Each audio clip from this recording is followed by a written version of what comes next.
All right. Hey, how's everyone doing? Beep boop, how y'all doing? Hello, hello. Hey, it's Saturday. It's not Sunday.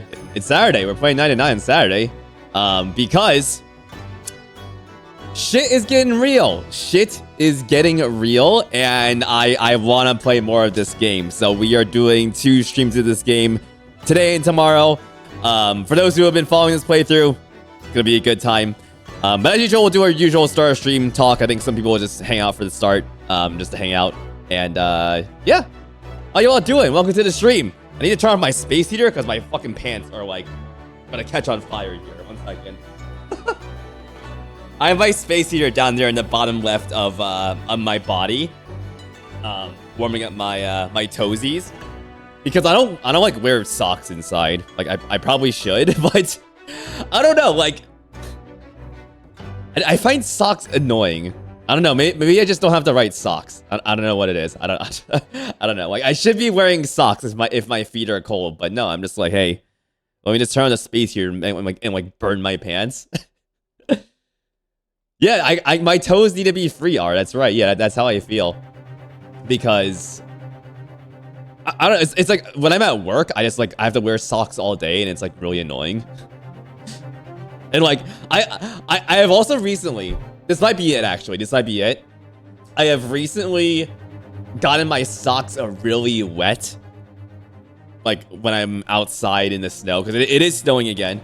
There's still snow from like a few weeks back. And like, sometimes I just step on the... Sometimes I just step in the wrong puddle. And like, just the entire shoe gets soaked.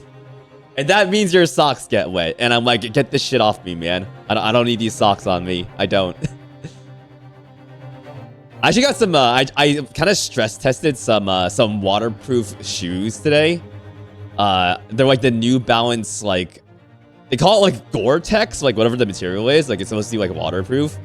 It's like a New Balance, like trail running shoe.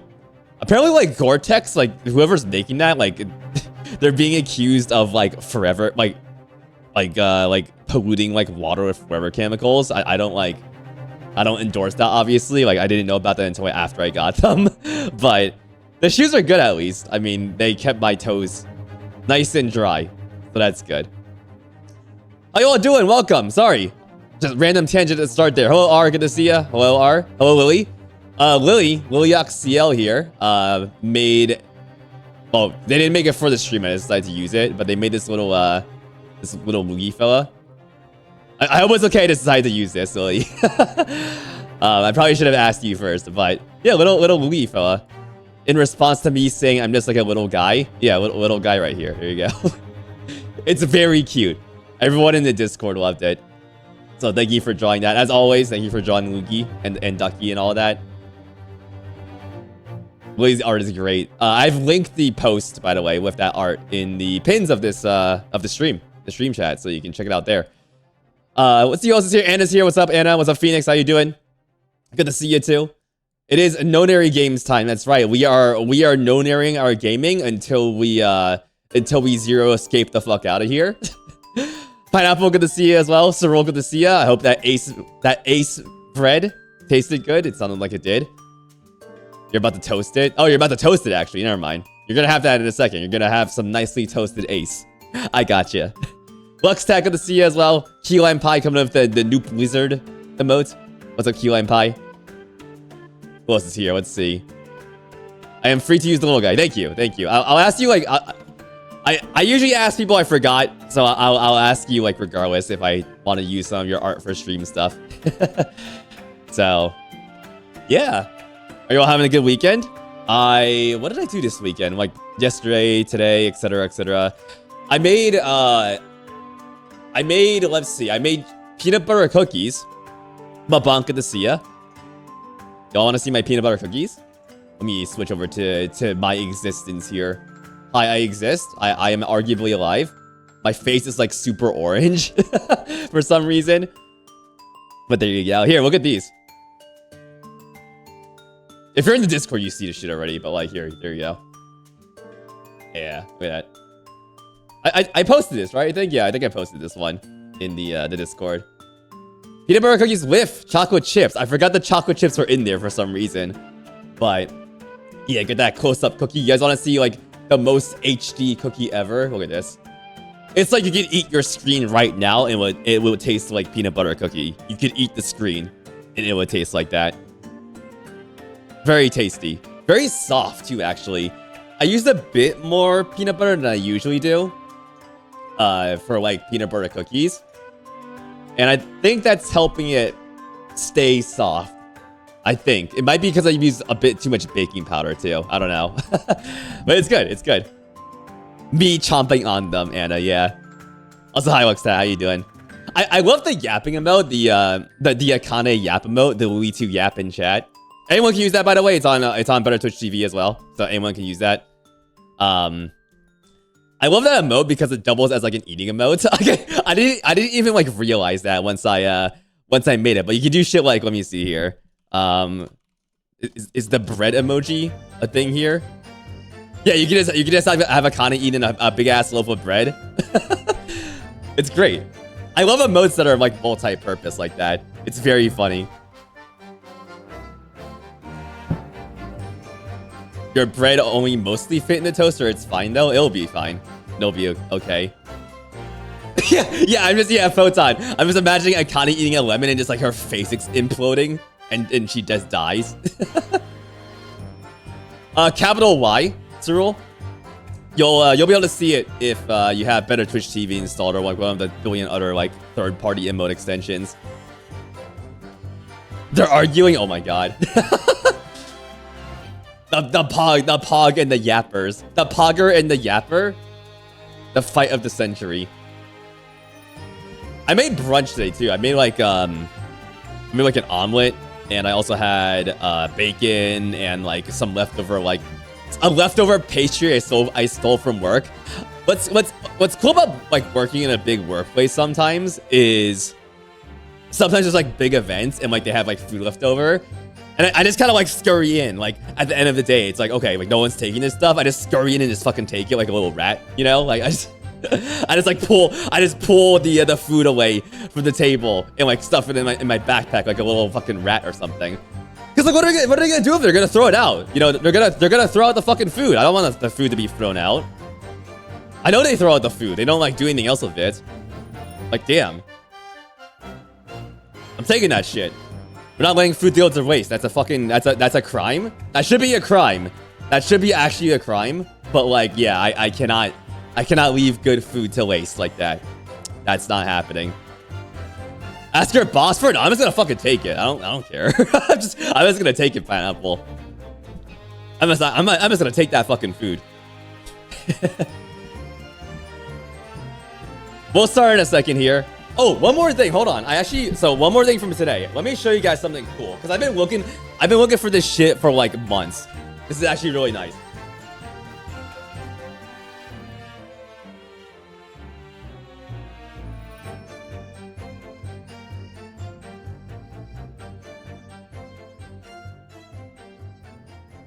Alright. Eyes at the bottom left. What is this? You can't see shit. This is not shit, pineapple. It looks like shit, but it's not shit. Come on, focus, you asshole. Let's see here. What is this? Wrong direction. Right, focus direction. Here we go. Look at this. You know what this is? Is it a nut? It's not a nut. It's not a nut. It's not a nut. This is not a nut. This is too bad it's a nut now. It's not a nut. It doesn't taste nutty. This is a lychee, actually. This is a lychee. This is a lychee, but the fruit is like inside of this, which I guess since you have to crack it open to get the fruit, I guess it could be a nut, I guess. But like it's a fruit. Fuck you. But it's lychee. You guys want to see how it looks like on the inside? I need to get like a paper towel. Like this is like gonna be super wet inside. The lychee guy moment. Yeah, what's up, Pancake? How you doing? G-Max, good to see you as well. The skin is like kinda tough, but like not too tough. You can like peel it away with a bit of effort. Like here. This is how it looks inside of a lychee. Like the skin's not too like, it's not too tough, not too big. Yeah, you peel off the skin and you got the lychee inside. Yeah, it's like grapes of armor. Yeah, exactly. It's grapes with like, you know, body armor of thorns on it. You know, it's good. The problem is like there's not too much fruit because like you just have like a big fucking seed inside of the lychee. Like the amount of lychee compared to like the size of this thing is like not a lot. But lychee, it tastes interesting. Like it's kind of earthy, but still like it's kind of like strawberry-ish as well. It's a very interesting fruit. Let's get this fixed. Yo, Yuka, what's up? How you doing? Good to see ya. Hello, hello. It's so flesh-colored, yeah. Ew. Sorry, eating a lychee. Sorry.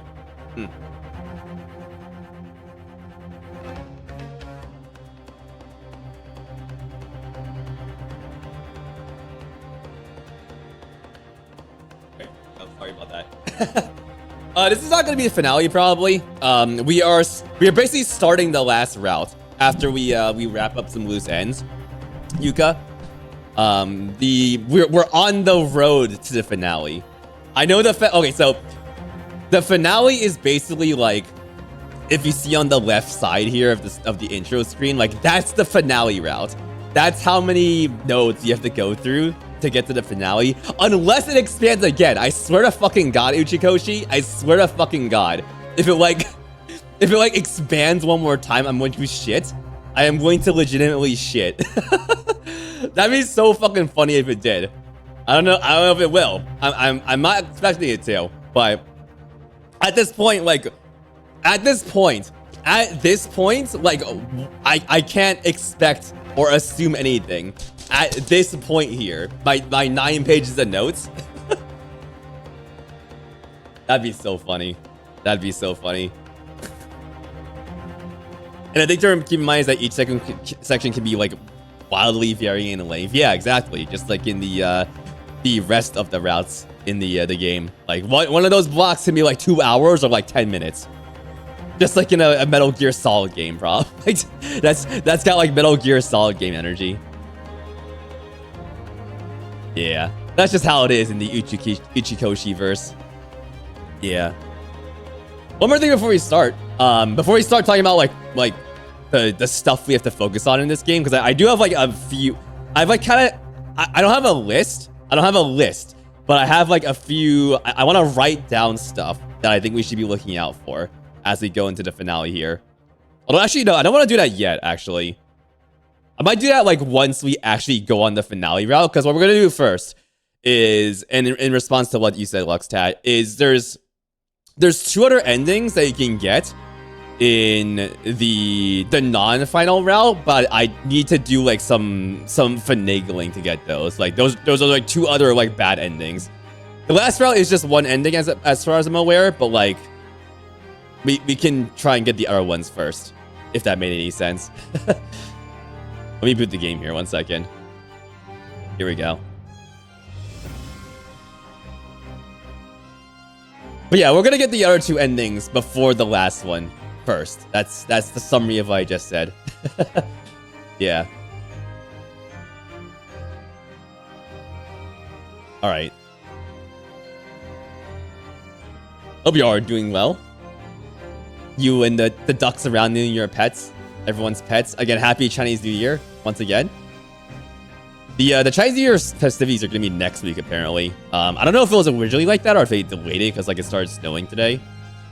I'm not sure.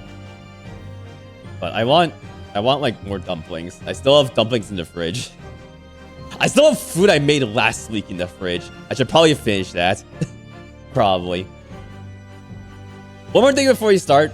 Sorry, let me get to this. I did scan all of my notes so far. Take a look at this. Here. This is a digital version of all my notes that I've taken so far. I'm gonna try and get all this annotated like for tomorrow. So if anyone wants to like actually understand what the fuck I'm writing here, it'll be there. Because man, my handwriting when I'm taking notes is just like this. Like it's like complete indecipherable. Because I need to take these notes as fast as I can. That's what I gotta do. So there you go. I'll try and get this done for tomorrow. I'll release it at the start of stream. And folks can comb through that if you want. Bacterium, good to see you as well. Hello, Bacterium. Hello, hello. Hello. Hi. Hi, hi, hi, hello. You just finished making chicken zoodle soup? Yo, let's go. Coffee, let's go.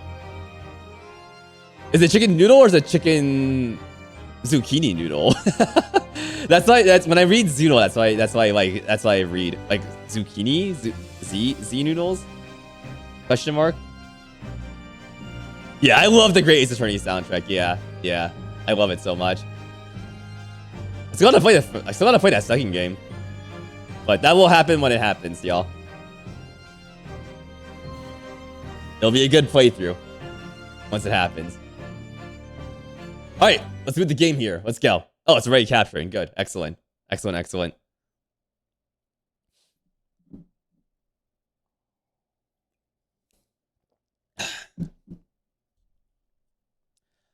Also, something weird going in the bottom up the top right there, but that's fine. Oh, it's actually zucchini. Okay, yeah, so it's chicken and spiral zucchini and yellow squash of paprika, cayenne pepper, white pepper, garlic and onion, and a little mustard powder and extra chicken bouillon. Tastes fucking good. That sounds like it tastes really good. Coffee. Holy shit. I want that. Okay, so here we go. So we left off here last time, but we're gonna jump around for a bit here. So once again, this is the final route. Right there on the left side. These 1, 2, 3, 4, 5, 6, 7, 8, 9 these 9 nodes after the ending. 1, 2, 3, 4, 5, 6, 7, 8, 9. Okay, is that intentional? I don't know at this point. that was probably intentional. That's probably intentional. But there's one ending here that we want to get, and then I think I can do like the ending here where I don't have the white keys unlocked. Maybe. I'm not actually sure at this point, actually, but we can definitely do this one first. Just go through this route without any of the red keys. So we're gonna wrap up these loose ends first, and then we're gonna focus like fully on this end route here. So let's hop here. I want to assume this like leaves me at the correct point. Let's see here. Having dinner during stream, gang. Look, it's... I stream so people can have dinner during my stream, and then I have dinner after the stream. My dinners are actually really late, I have to admit, because I do stream during like traditional dinner time. Okay, this should be right. Okay, good. Good. The ending to the left here, the safe ending, was when I got all of the red keys here. Yeah. You need to lock safe round end up. Okay, yeah, I need to like undo this somehow. Which I don't think is possible. So I think we're fucked on whatever this is, probably.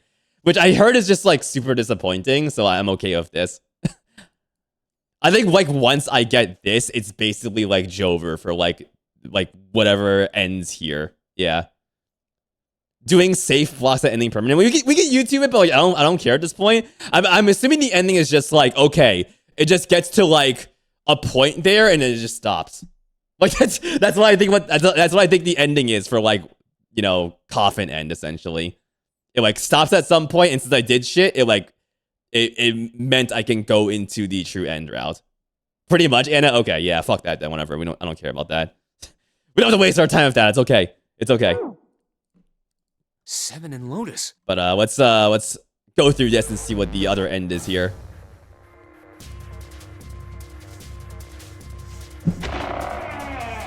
I want soup now. She's not here. I'm kind of cold, actually. Like, honestly. Because I'm kind of cold. Said the guy who ran in the rain yesterday and also ran in the snow today. Yeah, gee, I wonder why I'm cold. I wonder. No. There's no sign of her. Let's go. Yeah, I ran in the rain to get eggs yesterday. Because I wanted eggs. All right. I needed eggs probably split up to make my cookies. You know how much the eggs were? at the Stop and Shop I went to. Fucking $7.25 for a dozen. Like, fuck, man. Like, that's ridiculous. And the funniest thing is I stopped by a Target today and they were like $5. Like like $7.50 at this point is like the same price as getting like eggs from like a local egg place. Which those eggs are obviously gonna be much better because they've been transported less, most likely. It's ridiculous. It's fucking ridiculous. I should have just gotten eggs today, honestly. I should have. God damn it. Yeah, you pay $13. That's insane. $13 for a dozen. That's fucking insane. I hate these corporations are jacking up prices because they can. Oh, the bird flu. No, just fucking manage your supply chain better. Idiots. Sorry. Sorry. I'll head back to the stairs and take the elevator down to E-Deck. I gotta like make a friend that has chickens, yeah. Or like once I like own a place, I'll just like raise chickens. So everyone I know can get like cheap ass eggs. You can get some chickens, yeah, seriously. June, you can take the stairs up to B-Deck. All right, that sounds good. I want a garden so bad. I want chickens so bad. I want to be self-sufficient so bad. Like, damn, let me grow corn. Let me grow corn and like have corn during the fall. Like, goddamn. But, What? could you stop calling me by that code name when we're alone? Oh. Oh, you wanna be called Connie? You wanna be called Connie, June? Photon, so let me explain a little bit clearer. So this ending I can get, which I'm in already, but since I did safe ending, that unlocks the true end from here, from the coffin ending here. If I didn't get the safe ending before this, I would have just stopped here. And I would have had to get the safe ending before I came back into here to unlock the rest of the true ending.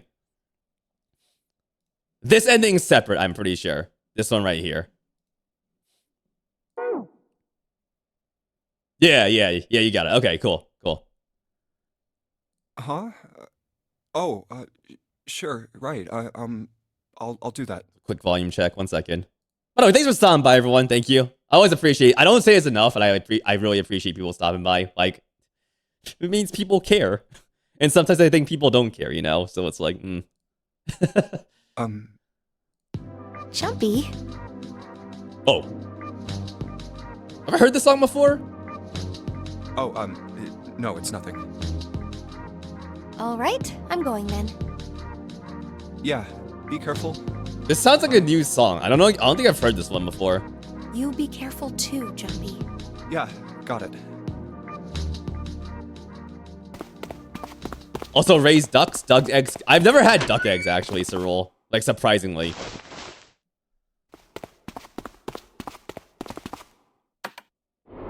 Pineapple, I'm sure eggs are cheaper, like, literally anywhere else. Like, literally. Yeah. Yo, Ice, what's up? How you doing? Good to see ya.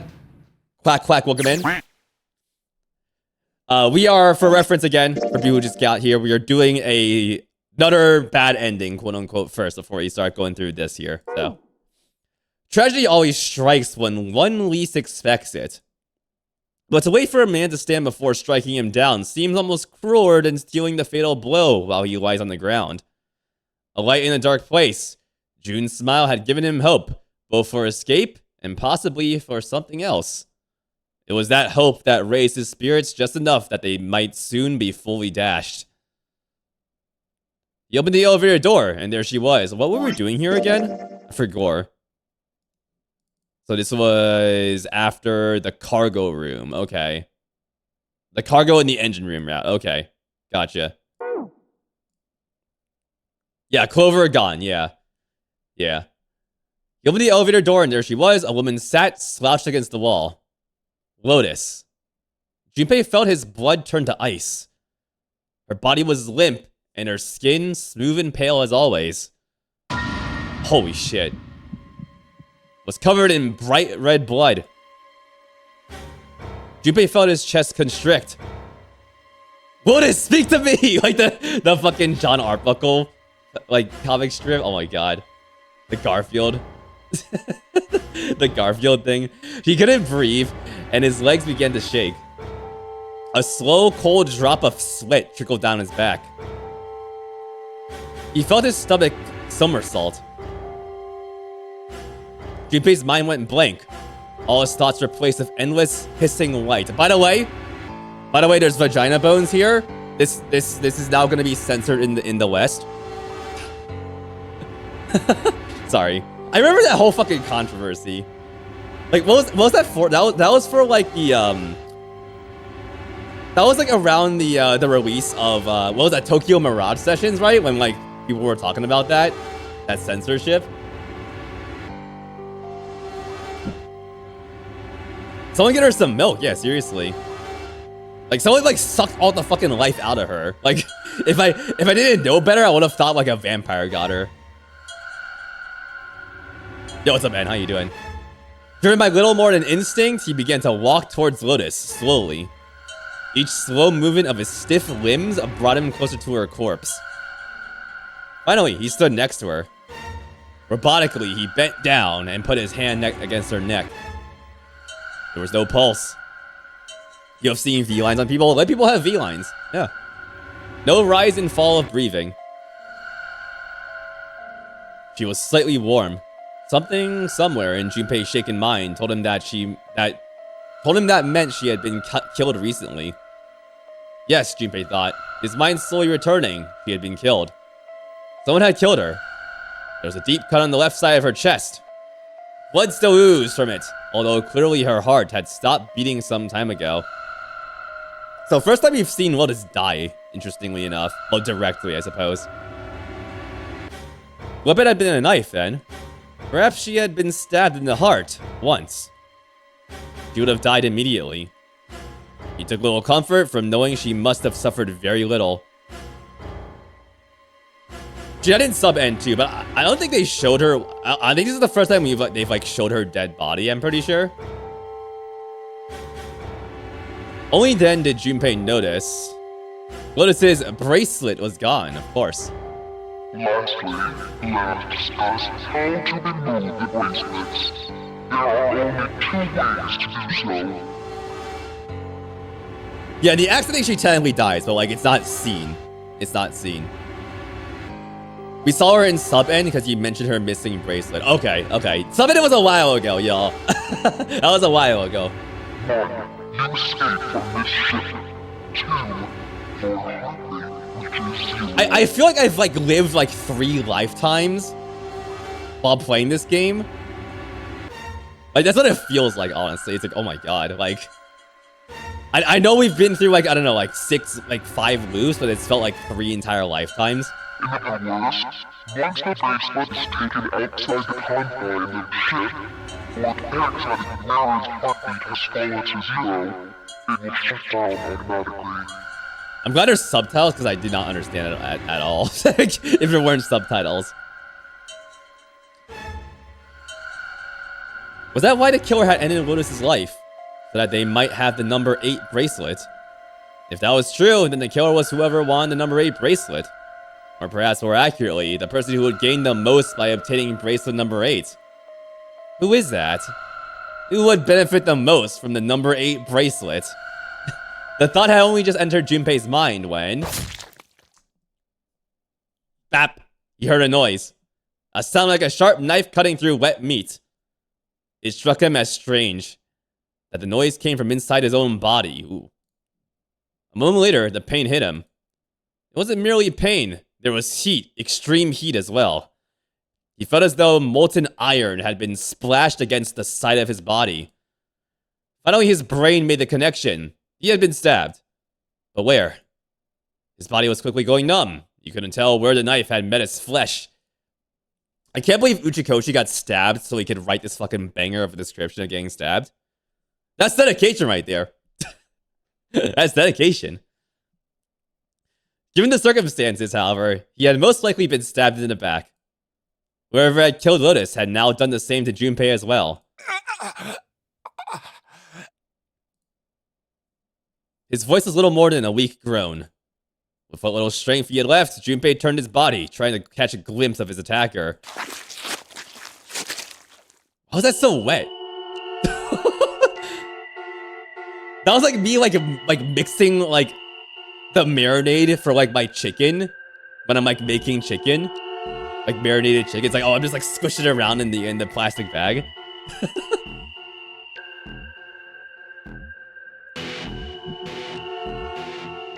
Hayamo can see Uchikoshi in a room with staff, casually seeing him bleed while he writes in a notebook. Ah, yes, this is what it feels like to be stabbed. Or him stabbing someone else and making them describe the sensation.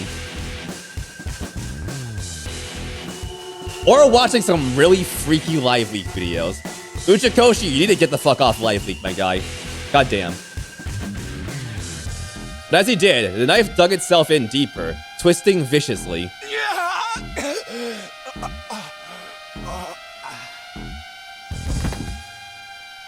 Ooh, what you say? He collapsed to the floor, a puppet with his strings cut. His arms and legs lay where they fell, oddly twisted and awkwardly positioned. Junpei's body was entirely numb. You could feel the blood leaking out of him, but nothing would move. Nothing save his eyes. As he lay on the floor, his life ebbing away, Junpei finally saw his attacker. 2 tiny images of the killer reflected in his eyes. With that recognition came nothing. He felt no emotions, not anger, not sadness, not regret. The paralysis that had claimed his body had reached his mind. His killer glanced down at his body.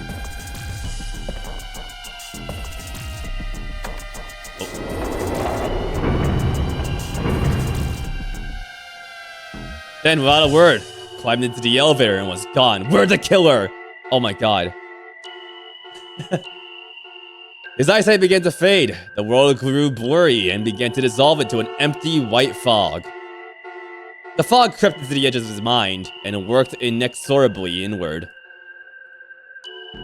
Soon, it swallowed up the last that remained of Junpei's mind and his consciousness left him. There was nothing more. Into utter emptiness, he fell. Into zero. Whatever Junpei had been was gone. Oh, that went hard. That last sentence, those last 2 sentences go hard. The bad end. Okay. Okay. A bad end, rather.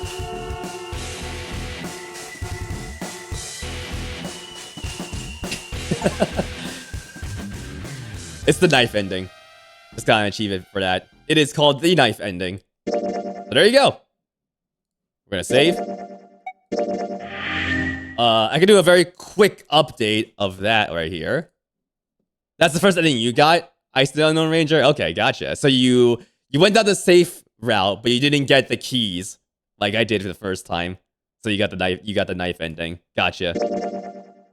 There we go. There we go. And we all know who had the knife, of course. We all know who had the fucking knife. That fucking asshole.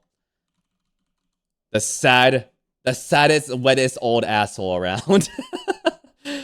Oh, man. All right, so that's that. Pretty simple ending, you know? Probably one of the most mid endings of this game. Probably aside from the supposed coffin ending. Yeah, I was pretty mid, I'm not gonna lie. I was pretty mid. But we got that done. I think it's time to get going, I think. Let me do a quick update of the ending meter here. I need to like find a way to reflect that I'm in the true ending without getting like the coffin ending here. I kind of put myself in like a bit of an awkward situation with this this meter. Writing was always fire though, always. It always is. Always. Okay, let me just copy it in and save. There you go. Knife. Right up there. The knife is there now. Just draw a shitty coffin in MS Paint. Okay, I'm gonna assume the coffin ending is like here. Here, let me show you all. Okay, here we go. Yo, Doc Markev, how you doing? Good to see ya. How goes the convoluted blackboard of pictures, text, people, twines, and pins? So we're actually like, so here's how the pins are looking, Doc Markev. It's a good thing I have Paint.net open right now. So like we have like, I don't know, like a billion pins here, right? Like a billion pins. And let me make this like dark for people. You're welcome. So like here was our pins. Here were the pins I had. Like here. Here are the pins I had before the end of last stream. But now we have like the big pin here that we're trying to get to.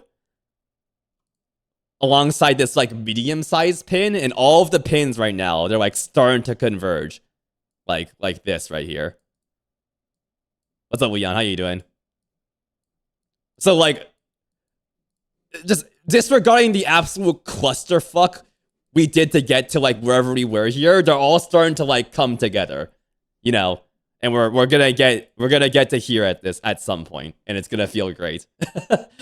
So the pinboard's coming together. The Pepe Sylvian notes, they're starting to make a bit more sense here.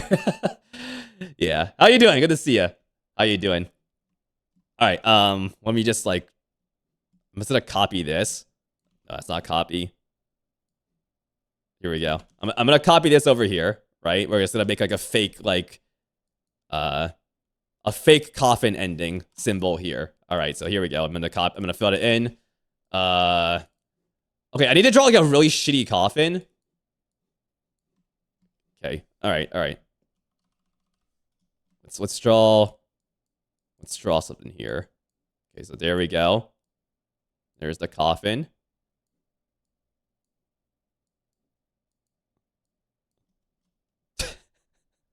There's like a little plate to the end there as well, yeah. What was this, a fucking bug? What am I drawing? This is like a bug now. It's got like little stilt legs. It's Grandpa's fucked up coffin. Yeah, it's Grandpa's fucked up bed. Yeah. Yeah. The creature, I gotta draw like a face. Yeah, there you go. Now we have a creature right here. There we go. Yeah, we got a creature. Yeah, and we need to like have a snake like kind of like slithering out of the coffin. Let's make that bigger actually, just so like people can see it up there.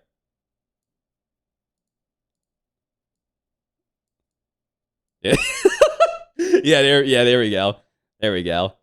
And then I'll just write like coffin end. And then fake. There we go. Yeah, okay. Okay, does this work? This is good, right? This is good for the coffin end? Yeah, there we go. My coffin's got leggies for walking. Yeah, the coffin's gotta stretch their legs sometimes, you know? They're in the ground all the time, like these coffins, they gotta stretch their leggies. We gotta give them leggies. Okay, let's save this. It should pop up there in a second. Yeah, there you go. You can barely see it, but let me see here. I can make that like a little bit bigger. Okay, here we go. Yeah, a tiny bit bigger. We get silly with it sometimes here. There we go. Okay, good. Now we have our bases covered. Now everyone knows I'm in the last ending. Now we know.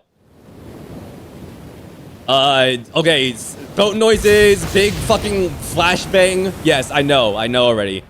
Junpei gets flashbanged again by the Yakuza 0 Sega logo. Yeah. So it happens every single time I boot the game up. Alright. Let's, oh shit, I probably should have, like, saved there. Is it gonna make me, like, do this again? I guess so, yeah, hold on. Okay, so we're gonna scan through this again until we get to the library. Well, let's talk about stuff we need to think about, or stuff that happened last time in the ending here. So it's skipping. Can you skip? There we go. So last time let's see here. So we learned more about, I guess we learned more about the morphogenetic field. Clover was talking about how you need epiphany and danger to access the field.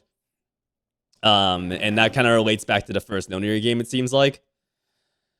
Let's see here. There was a discussion about the cells alive system from Ace. And that's probably related to the whole all ice thing. That is kind of like a subplot for some reason in this game. I don't know like if that's ever gonna like lead to anything. Let's see here. More Truth Has Gone stuff, which I mean that's the second time that's been popping up. The second and third time rather. The whole like truth had gone, truth had gone, truth has gone, the darkness of the sinister hand, etc., etc. And here's the very interesting thing. I'm still like thinking about what the fuck this means. So during a moment last time, there was like a momenta where it seemed like Junpei accessed the morphogenetic field, and like while that was happening, the game was like the world blinked. Like, I don't know what that means.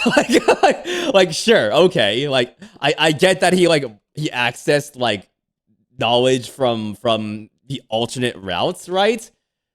But first of all, the world blinked. Like what? I don't know what that means. But also like how that happened in the first place. Because I guess if you think about the morphogenetic field, right? Like you need epiphany and danger to access it. I get the danger. Like the danger is like the second nonary game that we're in right now.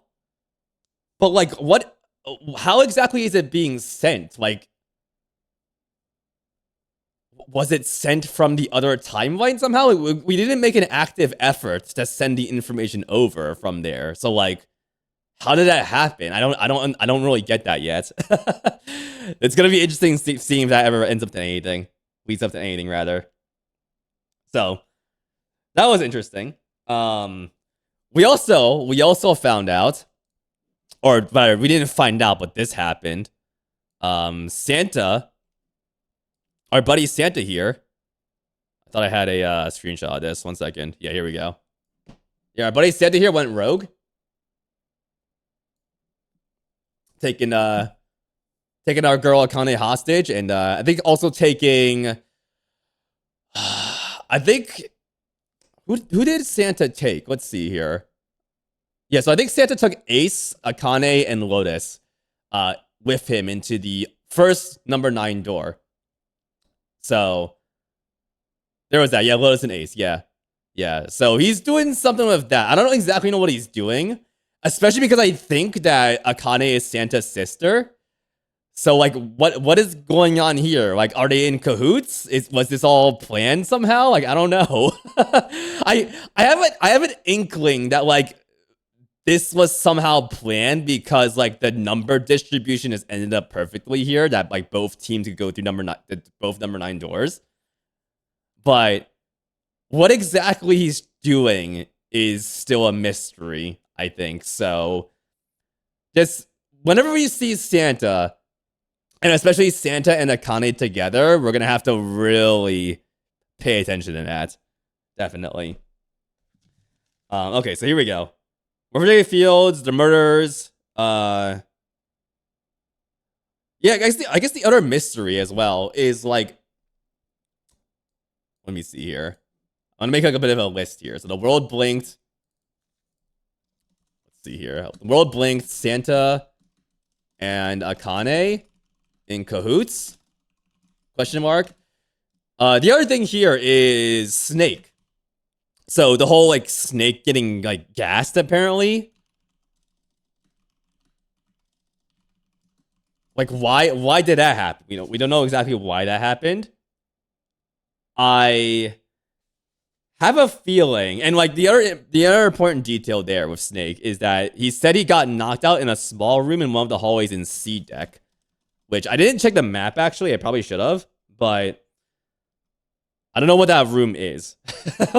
We'll have to see if we can find it out at some point. So he got knocked out on C deck. Which, what was C deck? Let me see here. Oh, I can't see right now. Hold on. C deck was... Let's see. I can't open the flowchart right now. What was chat? What was C deck? Let me see here. Like what rooms were there? Was that the shower room? I think that was the same deck of the shower room and like some other shit as well. 1 4 3 8 3 4 2 1. Okay, hold on. Sorry, I'm like super scatterbrained. I don't think it's gonna show the decks, but I know the shower room was on C deck. I'm pretty sure. Okay, so the shower room, the laboratory, and the operating room, I think we're on C deck. I'm waiting for people to correct me on that if I'm wrong. If I don't see anything, I'm gonna assume it's not important.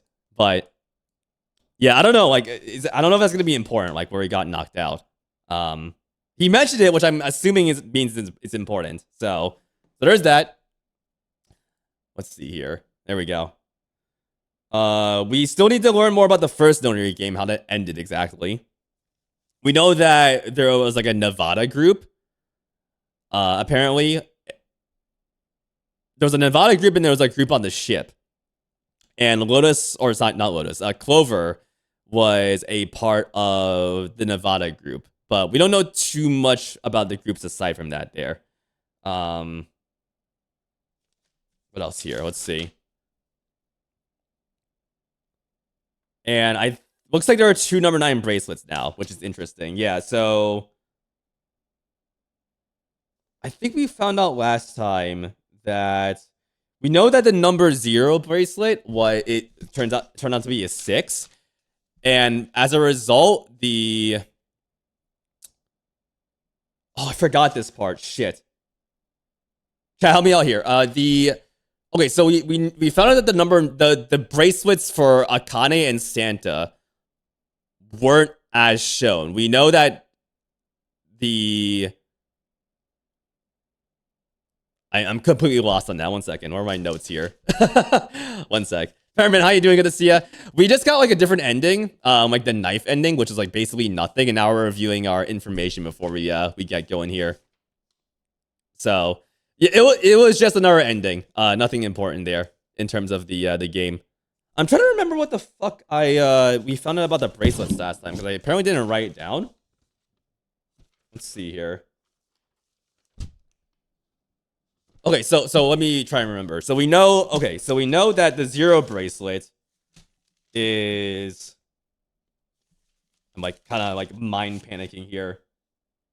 This is why I have to like transcribe my notes so I can like control F them. Let's see. Where was that?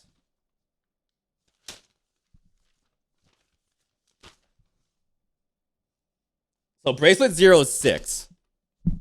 So bracelet number 06 is number 6. And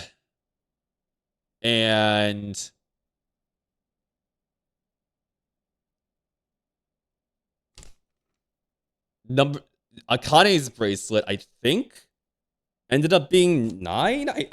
I completely forgot that shit. That's gonna be bad if I don't remember that. 3 plus 6, 1 plus 8. Okay, I forgot that part, I guess, of the bracelets. I'm sorry. I guess let's keep going. Huh? I can't believe Santa's seemingly 0, even suspecting he's 0 since the second stream. Yeah, I think he's either 0 or like he's working with Akane and they're both 0 somehow. That's what I think. Huh? Hey, what the hell were those numbers? Oh my gosh. Are those? The point though with the bracelets is the way they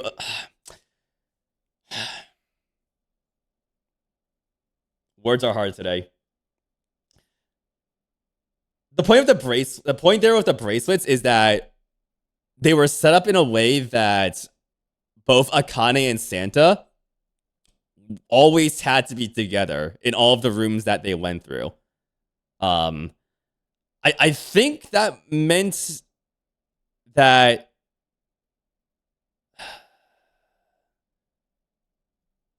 Akane's was 9 and Santa's was 0, effectively. I think that's what that meant. I forgot how the math ended up last time because I didn't write it down. I'm sorry if someone brought this up already, but does it now seem Akane got sick on routes where she isn't traveling with Santa? Yeah, I don't think that's how it worked. I think like the sickness was because I was like on the incorrect routes, quote unquote. Like not the true ending route.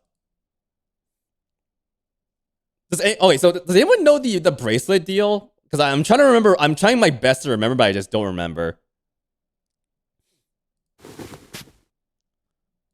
1438. I wonder if I'm like at the point where I'll go over that again.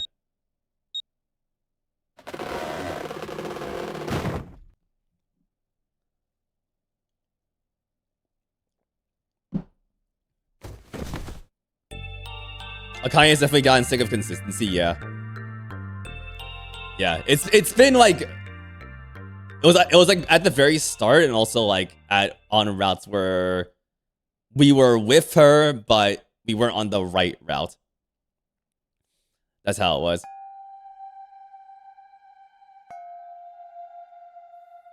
Clover figured Akane's is flipped and where Santa's is 0. Okay, yeah. Yeah. I got there eventually. I just didn't write it down, apparently. Thank you. I was kind of losing my shit there a little bit. Thank you.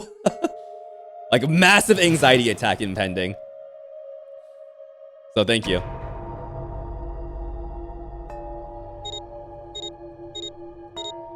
Yeah, I'm still wondering like why it happened at the start. Like that's what I've been thinking about like subconsciously ever since I thought that was happening with Akane.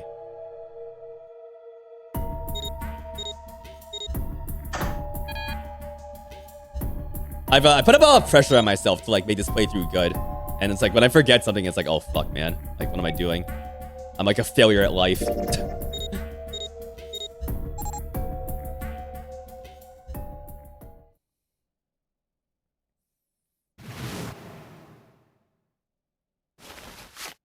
Okay, so I think you're gonna go over it again. Let's take a look here.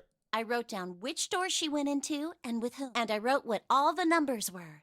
So if you switch 9 and wherever there's a 6, the numbers don't work.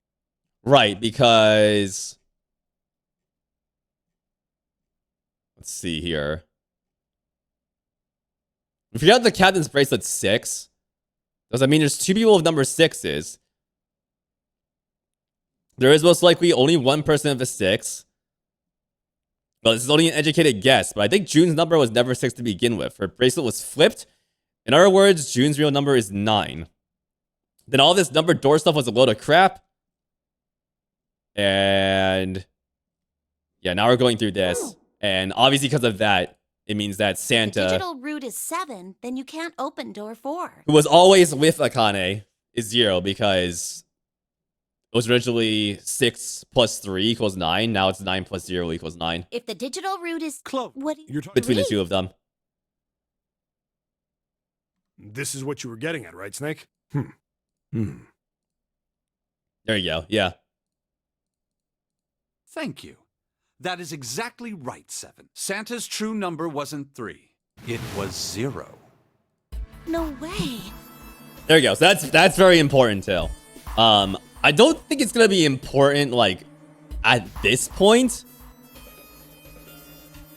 I was actually shocked. I that I didn't notice the whole like, okay, Santa and Akane are like together deal. I'm like surprised I didn't notice that. And the only reason I didn't notice that is I never kept a log of the doors everyone was going through. I definitely was.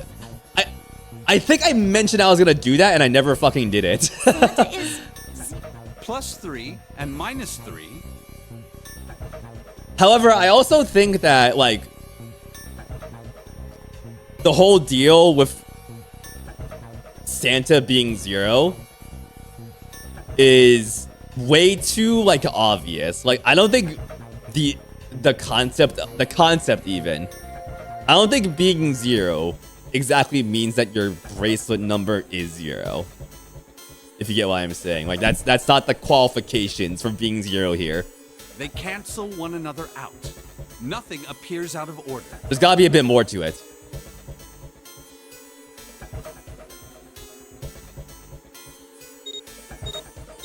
I think the reason why I didn't actually write down doors that people like went through was like, okay, like whatever doors people go through is like what happens. Like I didn't put too much attention to it because it didn't seem too important until now.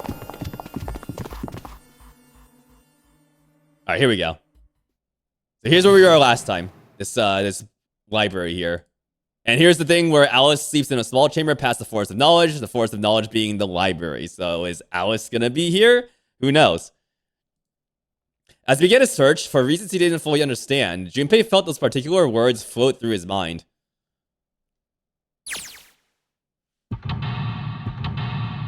Alright, who wants to go read every single book in this library? How many books are in here? What do you think? You guys want to guess? Are there exactly 99,000? Because it definitely seems that way. Let's sneak a way out, y'all. Let's sneak a way out. I have a weird obsession with like guessing the number of shit in a particular like container or a place. And the reason for that is because like when I was in elementary school during what we called school fairs, there was one stand where it was like, okay, guess the number of Twizzlers. Guess the number of Twizzlers. Twizzlers shown as example. There we go. Guess the number of Twizzlers that are inside like this box, right? So like you could just like guess randomly, but what I actually did is I mentally count, like the box was like fully visible, right? Like you could see like how many Twizzlers were on like the sides and whatnot. So I basically like counted the number of Twizzlers I could see on this end of the box and like the number of Twizzlers I could see on the other end of the box. And I multiplied that number to get like the area essentially, and I guessed based off that. And I won because of that. I was like almost precisely correct because of that calculation. Yeah, I straight up did that fucking area calculations in like elementary school. Yeah. Yeah. Which I mean, now that I'm thinking about that, like that's like a fucking Zero Escape moment, I feel like. It's a puzzle game moment, but like since we're playing Zero Escape, I'm gonna call it a Zero Escape moment. Anna says you won Anna won a jar of Skittles once, like guessing the exact amount, you know, like Skittles. How long did those Skittles like last you? Like fucking months, probably. But I have candy I don't like. I just like end up like just fucking leaving it out there forever.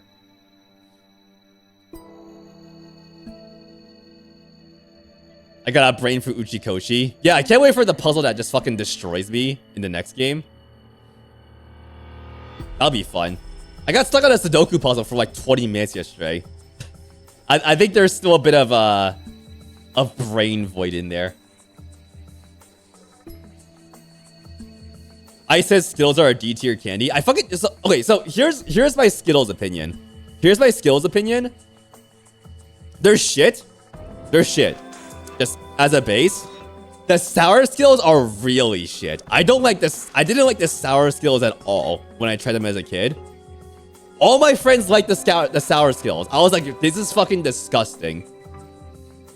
Like they tasted like fucking lemons to me, like raw lemons. Like my entire just face puckered up. It was so fucking bad to my my taste buds. You left before they announced the winner and you heard about it the next day at school. The runner-up took the skills home. Okay, I mean, like, sure. Sure. You didn't have to deal with the shitty skills then, Anna. There you go. There's no on that table. Lights to the Bucks. Okay, so once again, we have Clover, we have Snake in his cool-ass new drip now. Here, I have a sprite sheet of the drip. Let's see here. No, not near the end. I now have to. I can now look at Snake's sprite sheet. Here you go. Here is Snake's cool ass outfit. Let's see here. Yeah, here we go. Wait, is this fucking rad as shit? This symbol. That is one of the planet symbols. I forgot what it was though. I studied the planet symbols like a while ago. Radish looking. But yeah, he's got like planet symbols and like whatever this is. Like, what the fuck is this? I don't know what this is. Is it Mercury? I think that's Mercury. Yeah, I think so. Well, actually, I don't think Mercury had the dot at the top. Let's see here, y'all. Let's see. So Mercury is. Let's see. Yeah, that's not exactly Mercury. I'm gonna put it like right below there. Yeah, it's basically Mercury with like a dot for some reason. Like Mercury with like the sun, like half of the sun. Interesting. He's a Sailor Scout. Let's go. Also, you want my sour skills? All right, I will give you all my sour candy. I'm not super partial to sour candy. You can have them. You can have them too, Oddmerit. What's up, Oddmerit? How you doing? Good to see you. What's up, Stardust? Sour Skittles hurt your teeth? Oh, yeah. They hurt my teeth, too. Skittles in general just fucking hurt my teeth. They're bad. They're really bad for my teeth. We're looking at, what's up, G-Man? We're looking at Snake's new, like, outfit. I think I've seen this somewhere. I don't know, like, where. I might just be confusing it with the fucking, like, the fucking bird from Nichijou. Like, you know how, like, they draw the birds? Like this, and they have, like, the little eye, right? Like, I think that's what I see in that right there. The little, like, Nichijou birds. Yeah, very interesting outfit. Very interesting outfit. Where'd they get the robes from? That's what I'm wondering. Did the duck just quack without making noise? I don't think so. Duck quack jump scare?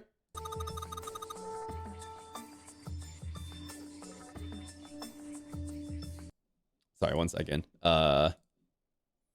You love sour candy, and you could bait a trap of sour gummy worms and you'd fall for it. The one sour candy I like is probably like sour strips. What's up, Leon? I said hi to you, Leon, already, but there you go. You quacked. There you go. Light to the Bucks. I wonder what it means. Interesting. Well, intelligence often hides itself in darkness. Have you ever thought about the pages of a book? Each page only sees, what, maybe 2 or 3 minutes of light before the reader's on to the next. They spend the rest of their lives locked in darkness. Rather like myself. It's horrible. Oh, don't get me wrong. I'm not complaining. Not at all. I live in the darkness, yes. But that has gifted me with the ability to catch the truths others might miss. I can hear the voices. Yo, he can hear the voices? He can hear the voices of the void. I can hear the voices hidden in the darkness, you might say. Damn, okay. I'll just look at that piece of paper, but sure. Yeah, Snake's cool. Snake's really cool. He's a little mysterious. You know, he's eloquent, and that kind of Shakespearean language makes him a little bit mysterious, but he's cool.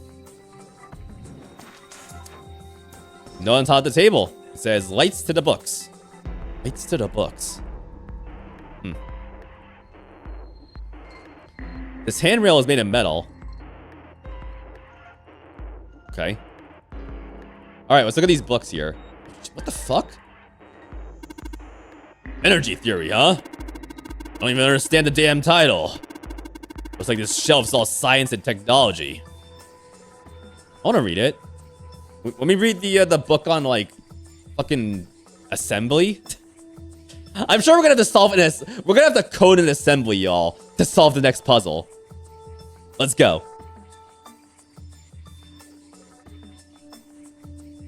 Raise your hand if you've coded an assembly. Yeah, I have. It's bad. it's really bad. I would not want to do it again. What's down here? You know Python? Python's pretty pogged. Fuck. Ernol, Pio, Netif, and Oomph. I'm gonna screenshot that. 1 second.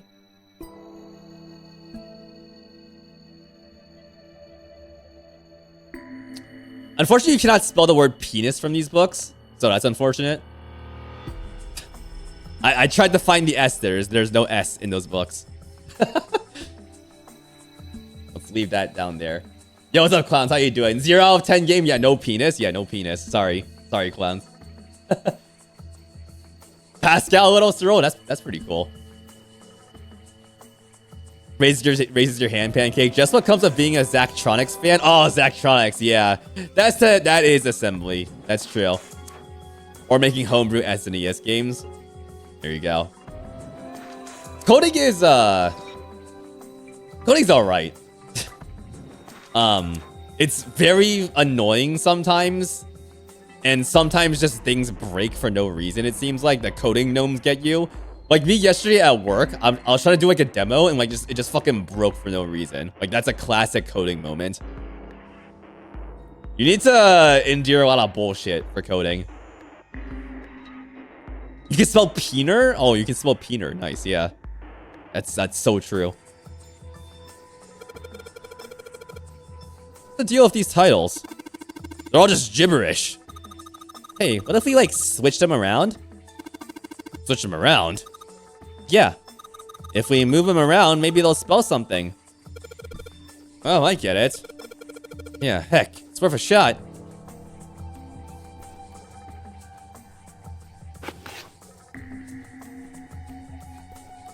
This is why I almost read penis right here. Penor.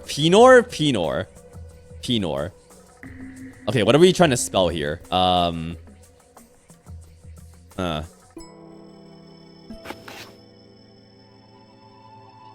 Is it... I'm gonna assume it's the words, like, horizontally.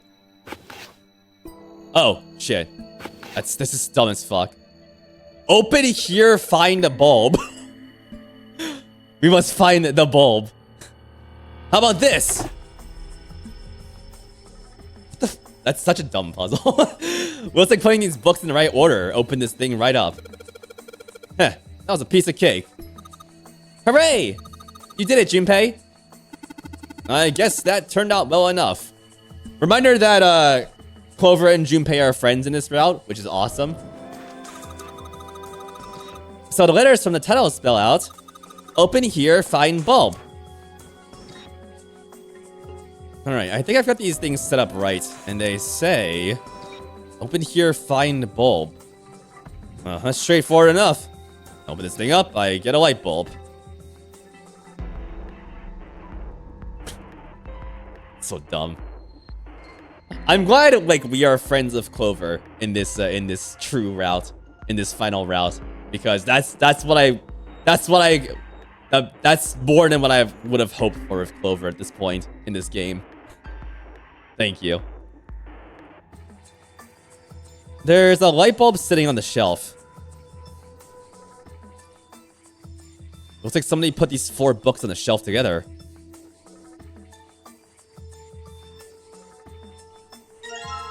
A powerful light bulb. Alright, I'm gonna shine it right in my fucking face.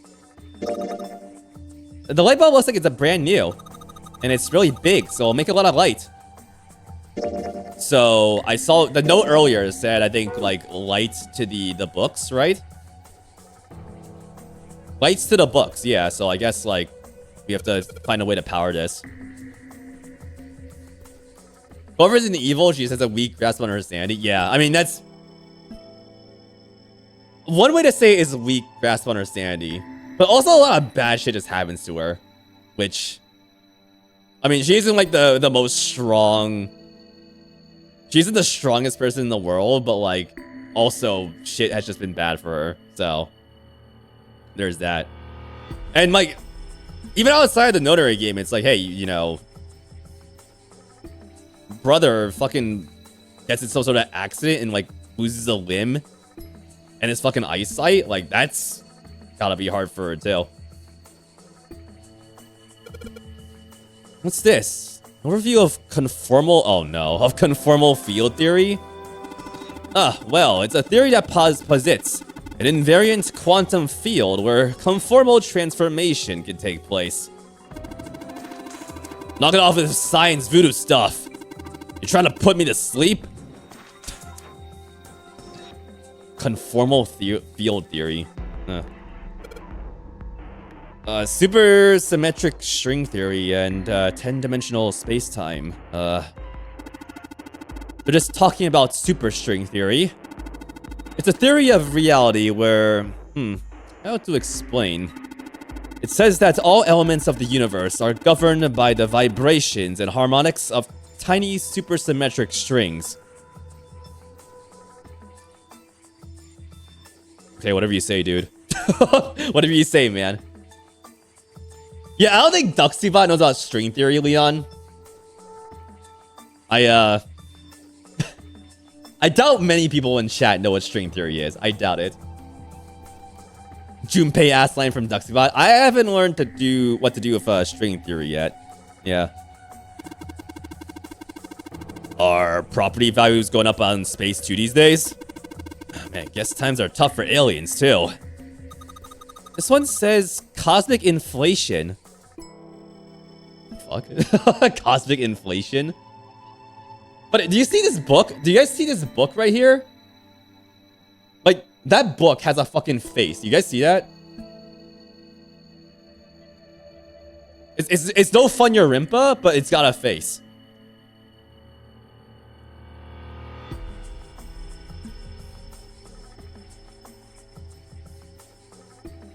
That's like the face you'd see on like an SNES, like an SNES games, like a wireframe boss monster.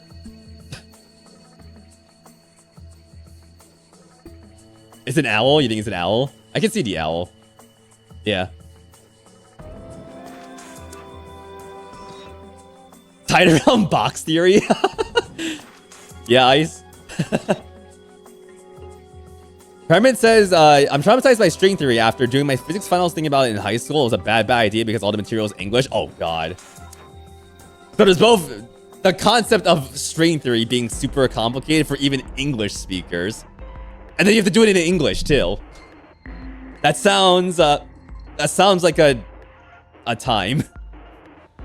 It's like trying to explain something super hard through like a game of telephone. That's the vibe I get from that.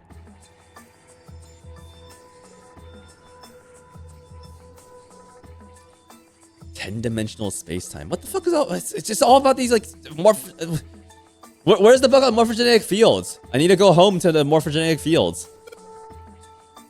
Theory of general relativity, huh? Oh, I know this one. That's Einstein, right? There are some books here, like Theory of General Relativity. Quantum gravity. 7, do you have any idea what this is? How about you start by using real words? Then maybe we'll get somewhere. Quantum gravity. I mean, you know gravity, dude. Come on. All that's here is Faraday's laws of electrolysis. Electrolysis, rather. Sorry. I believe that's going to be about electrolysis in electrolyte solution. These particular laws were set down by Michael Faraday. Okay. You guys taking notes on this? Cause I don't know, maybe the true thing's gonna have to Maybe the final puzzle is gonna make us have to like recite all these books somehow.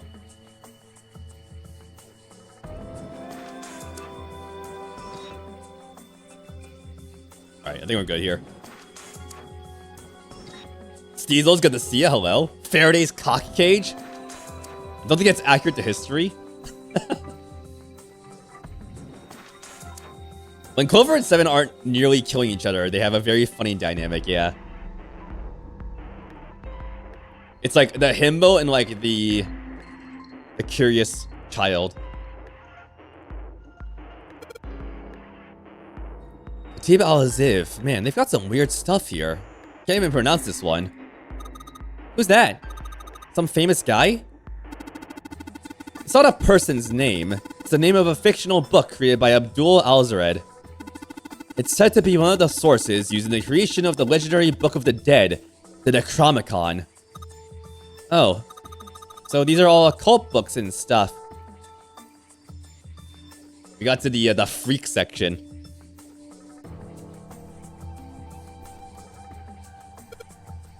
This book is called Mind Swap. You mean you could like change bodies of someone? Well, I guess I wouldn't mind switching bodies with my brother or Junpei too much, but I'd rather die than let Seven switch with me. What the hell? I could even want to swap bodies with a little brat like... Hey, were you just imagining it? You were. Shut up. Yeah, well, he wasn't the only one. Okay. Okay. Look, says mind swap on the spine. The spine, rather. Sounds like a reality show. Teletemporation and telepathy. What the hell is this one about? Well, I know what telepathy is, but I've never heard of teletemporation. It refers to having the ability to travel through time. So, teleporting through time, I guess? Yeah.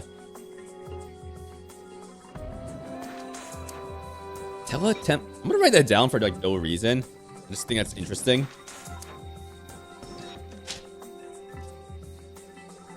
Teletemporation. By the way, hope you all like the voice acting.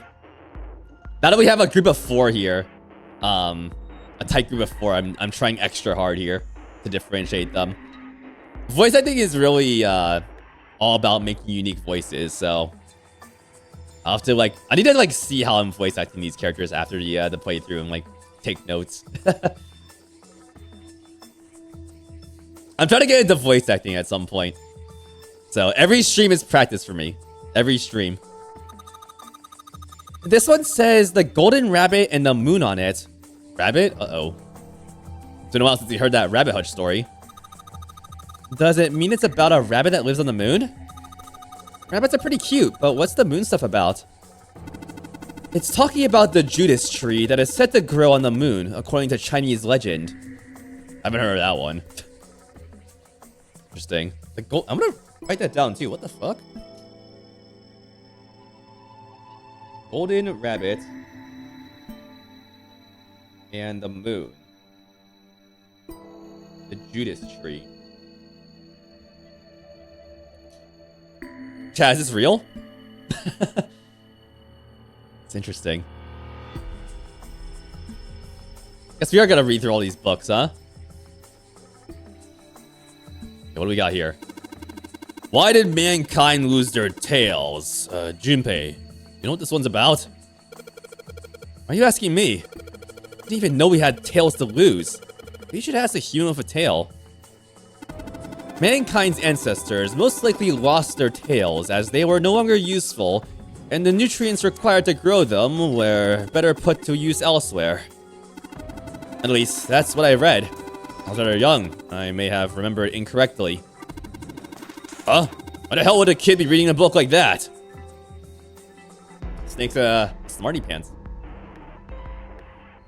All these books all on evolution and stuff. Okay, so here's what we got here in the book rooms. We have a books, Or books rather. Books on the occult.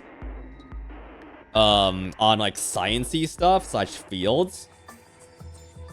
And now we have books on like, I guess, evolution. Let's see if the rest of them are about that. Micrographia, huh? Ah, yes. Robert Hooke's famous work. First published in 1665. He built a microscope and examined insects, inorganic substances, and other things too small to be seen in detail by human eyes. He then drew pictures of many of the things he'd examined and published them in a book. I'd hazard a guess that this shelf is concerned with natural sciences. Think he's a guy after my own heart? Little nerd, beloved? Yeah. Yeah, I always respect the little nerds. Always respect the people who are curious about things. Always. Micrographia. Okay. It's Over the Moon that referenced the legend. It's an animated film, maybe. Let's see here. Over the Moon. Oh, yeah. I remember this.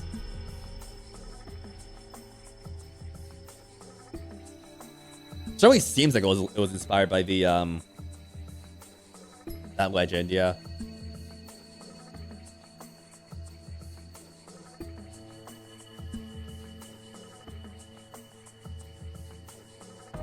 Retelling of the classic Chinese myth. Yeah.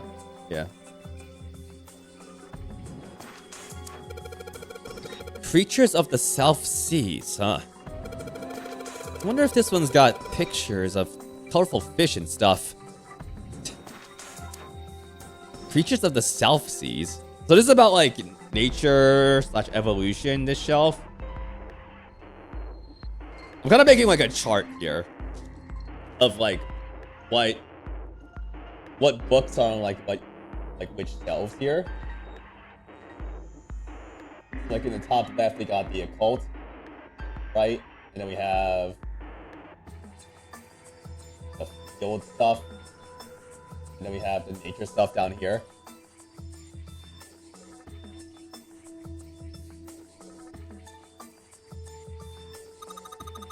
Paleontology. This one's about fossils, right? You like dinosaurs, Clover? Ammonites are pretty nasty looking. They are. They are kind of creepy. Biggest thing you miss about libraries is reading all the cool books about random topics. Yeah. That's what libraries are good for. If you just want to learn about some like random shit. I do wonder. Like, I know in some places, even if you can't go to like a physical library, you can like at least access stuff online. But I think you need to like make an account or like have a library card to do that. But maybe not in some cases. I don't know. But yeah, libraries have good online resources too. I should use them more. This one says transition of extinct species. We need to hurry it up or we're going to end up in the pages of a book like that. The books on that shelf are with transition of extinct species are about living creatures.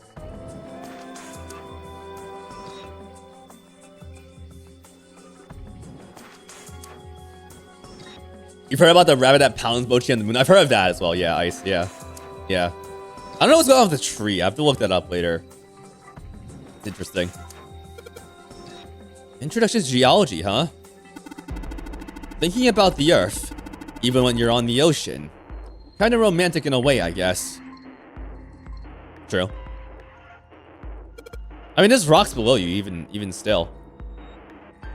Mother Nature. That's some sort of book about hippie chicks? Probably not. Except perhaps tangentially. It's most likely about environmental protection. I was just trying to make a joke. Dude, hippie chicks? Really? 7, please. The theory of evolution. Heck, even I know this one. That's that Darwin guy, right? Oh, well, yes and no. Charles Darwin wrote a book called On the Origin of the Species. In it, he put forth his theory of evolution. Yeah, I remember that part. He called it natural selection. Exactly. Yeah. Also, where we got the Darwin Awards, where they just talk about like dumb ways people have fucking died. I kind of like. I had a book about that as a kid, like literally the Darwin Awards, and it was just filled of like dumb deaths through history. Some real, some allegedly urban legends. Still quite amusing to me as a kid, which maybe fucked up my sense of humor a little bit. Theories of the Cambrian explosion. The bomb go off somewhere near a place called Cambria. Wrong kind of explosion. Roughly 500 million years ago, during what is now known as the Cambrian period. Research suggests that the variety of living organisms increased by an order of magnitude. Why that happened is, however, still something of a mystery. There are a number of theories. This book is mostly a collection of them. Yeah. I remember learning about that in, like, biology, I think.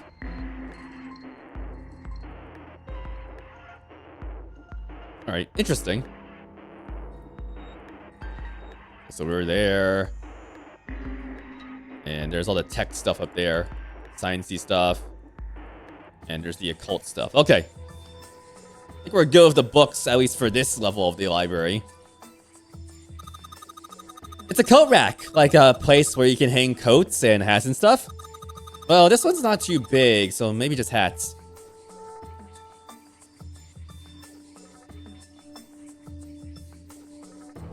Cambrian explosion, I love you. I haven't like read about. I'm gonna be honest. I haven't read about like the history of the Earth in like quite a long time. What I really need is to find my like childhood books of like just weird science topics and just like read through those. Picture books and whatnot, of course. But you know what? Like, I mean, like, even if there's picture books, they still got good information in them. I can still read them as an alleged adult. Oh god, there's so many fucking shelves, guys. Guys, do you want to read through all these books? I do. Energy theory. Development of nanotechnology. Nanotechnology? Yo, nanomachines, son? Nanomachines, son. Energy theory. Development of nanotechnology materials. Interactions between shortwave energy and matter. What else have we got here? Just listening to you read these titles is giving me a headache. I can't say fancy technology stuff and I get along real well. Keep on yapping about that stuff and you're gonna put me to sleep. You rented PC software in the early 2000s? That's fucking awesome. I never did that. I don't think my library had PC software. Actually, no, it did, I think. But it wasn't anything cool for my interests. Like, it was like office software, I feel like. Photon says, I need to regain my love of prehistory from my childhood. What am I whimsy about learning about the world ago? School and life don't cover it. So you kind of just like lost that information. It's just like when you like don't use a language, you just kind of like start losing it.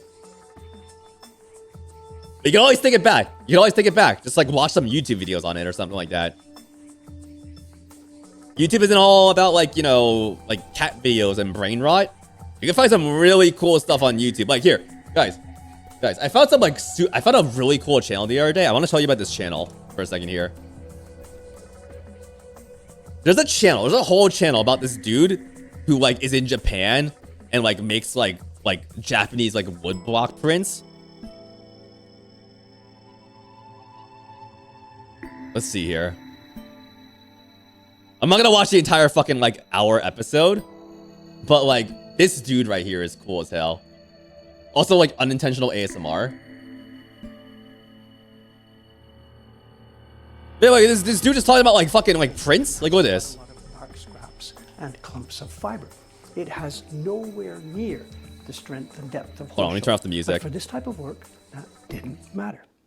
Now, as ukiyo-e developed, printing. It's just this dude. It's just this dude talking about like fucking like Japanese print works and like the history of it. You know, like you just some like old prints here, and he like goes through like the history of like, oh, how did it evolve into like the 20th century, and like how does it work today? And he like has like this interview, I think, with someone who like does printing as well in Japan, which is pretty cool. If you want to watch this, it's here. I'll link it to you. Just save it for later. This is honestly like this is like one of the most interesting videos I've like seen in the past like 5 years. Honestly, it's really cool. This guy's channel. He also streams on Twitch. Actually, he does like he does like streams of like printmaking multiple times a week. It's kind of awesome. What's his channel? I'm gonna like shout him out. Let me see here. Japanese printmaking. Yeah, hold on. Here's their Twitch. They're gonna find out they got shout out by someone like fucking streaming 999. There's their channel. There you go. Japanese printmaking. But yeah, their YouTube stuff is probably where you should start actually. The streams are just about like chatting and, you know, making prints and whatnot. The YouTube videos are where it's at with that channel. So there you go. YouTube's got all kinds of cool information. There you go. Crack open After a Man by Dougal Dixon if you find a copy. What's going on with that one, Coffee? Thanks for the recommendation. No worries. No worries.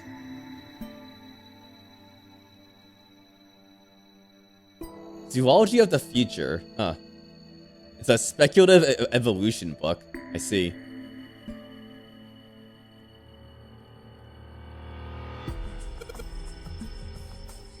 A spec bio about post-human biology. That's like that's a topic I feel like I don't have too much interest in about, but like I also like kind of like alien stuff too. So maybe I'll find it interesting. You know what I should be more fucking sci-fi. Like give me some more fucking alien media. The black hole hypothesis. Gamma ray astrophysics.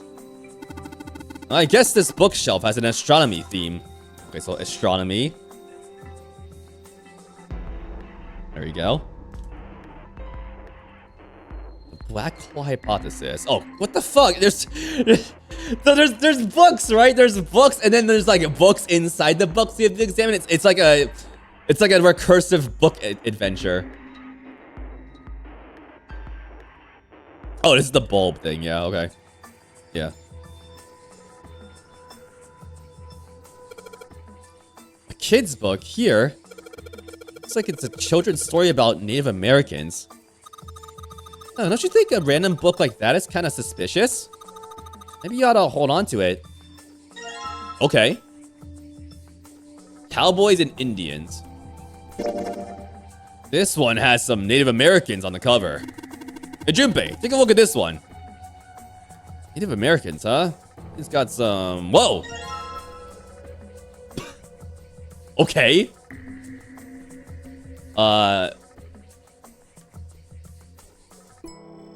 Lilk. Kill? No, it says kill. It says kill?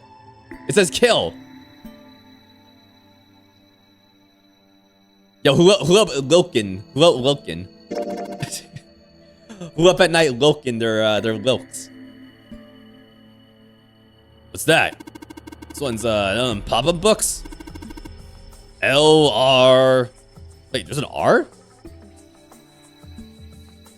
Wait, there's an R? I didn't see an R. L-R-K? That doesn't mean anything. Does it? Well, you could make them curl. Like curl or Carl. Carl? Where's the R? I don't see the fucking R. What are you talking about?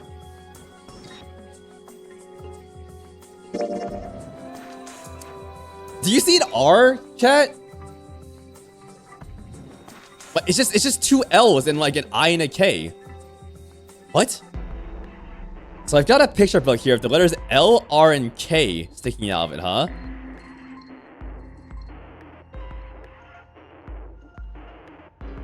Hold the book pages up. The upside down L looks like a lowercase r.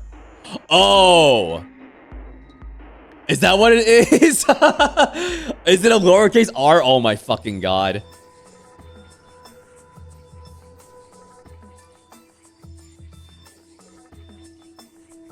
So if it's Kirr, like what is that? RIRK? You think? Yeah, I think you're right. Assuming, and of course the R in chat gets the R in the hint here. If it is an R, then like that's really sneaky. L, R, and K. Okay. Sure. These books seem to be about history. It's history.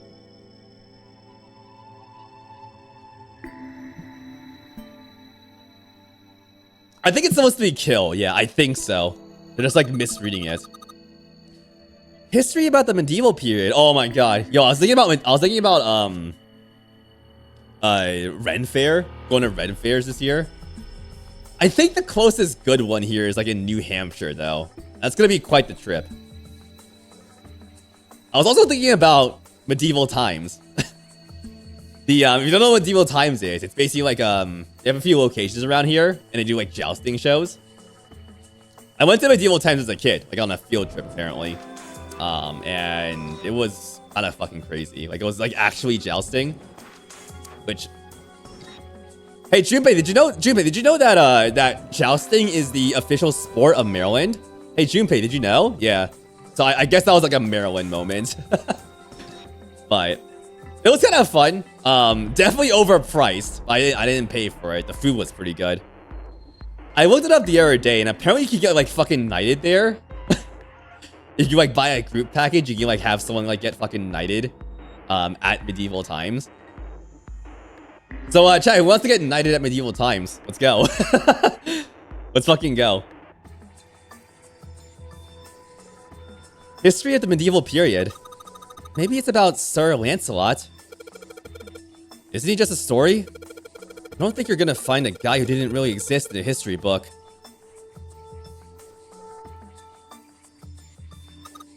Oriental history. Maybe this one's about China's 4,000 years of history or something?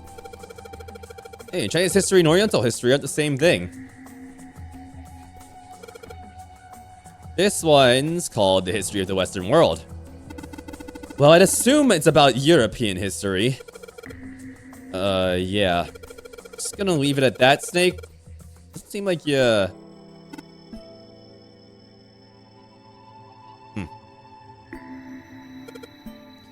Hey, look at this. This book's called Greek Mythology. Damn, that thing's huge. Can't imagine anyone's actually gonna read the whole thing.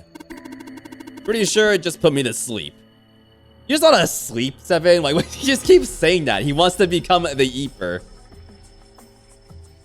Which, I mean, if we have to make a 7 emote, we're gonna make an Eeping emote now.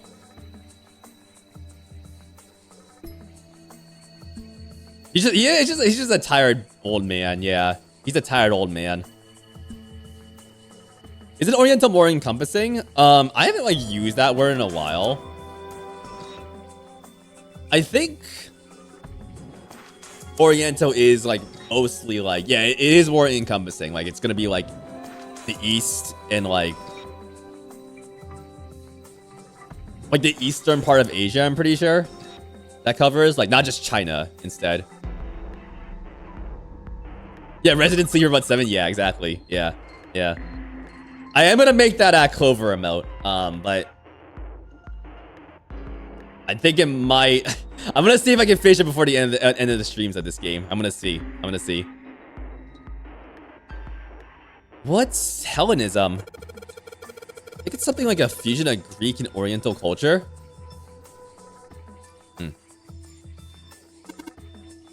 Permian creatures? Seems a little fancy for some kind of prehistoric critter. Not to mention most of them were likely reptiles and amphibians. Without hair, I can't imagine they had much need of perms. Bro. That's the worst one yet. That's the worst one yet, Seven. That's got nothing to do with this. That's an era. Look, this one says cultural heritage of Rome. That's gonna be serious inheritance tax. God damn it. God fucking damn it. Alright, so the history of Buddhism. This is the book for the Hoseki no Kuni readers right here. The history of Buddhism. He's a funny guy. He's a funny guy. Yeah. Seven's a funny guy. I like him. Alright. I think we're done here. Ladders, the ceiling. How about more of the railing? Let's examine the railing. Or the floor. The scaffold is set up in the shape. This scaffold is set up in the shape of a cross. It's interesting. This handrail is made of metal. Probably a wise choice of building material. Interesting, like, Asian design for, like, the handrails. You see that? Okay. Turn around. What the fuck? This big opening is the door to the library. It's pretty impressive. Almost like the door to a shrine or a church or something. Another door after it, and a passageway beyond that. At the end of the passageway is the door with that Neptune symbol engraved on it. Hurry up. Need to find the key with the mark of Neptune. Okay. This sounds like a job for the best brother and sister team in the world. Oh. Clover is so chipper now. It's great. Look at that. She's so chipper now. Yeah, it's like 7 and I don't even exist. Made in metal. They're so cute. Yeah, they're so cute. She got our brother back. They got each other back. Scaffold. Alright, what do we got here? Oh, God. Oh, no. Okay, these are the history. Okay, these are the history books. Okay, cool. And these are the, Oh, I think this is new. This one, it looks just like that picture book from earlier. The one with the pop-ups. You think you're part of a series or something? They do have the same binding. Book. Fundamentals of Baseball. Why is that font so fucking weird? There's a baseball in this one. Come on, Junpei. Let's see what's in it. I'm gonna go on a limb and say it's probably baseball. So, whoa! Head. So, no head? Head. We have found the head that you have all been looking for. Head. So, kill head? This is a pop-up book. It's got the letters H-E-A-D popping out of it. Sure enough, the letters H-E-A and D are sticking out of the book. No head. No, there's head. No head. R. No, comma head. It's right there. I'm going to combine the books. It's gonna do nothing. Yeah. Okay. Okay, hold on. Okay. I just wanna. Wait, what the fuck? LRK. Does that mean large, round, and kinky? Nah, probably not. What the fuck? Okay. Sure. Speaking of head. So I've got a picture book here with the letters L, R, and K sticking out of it, huh? Yeah.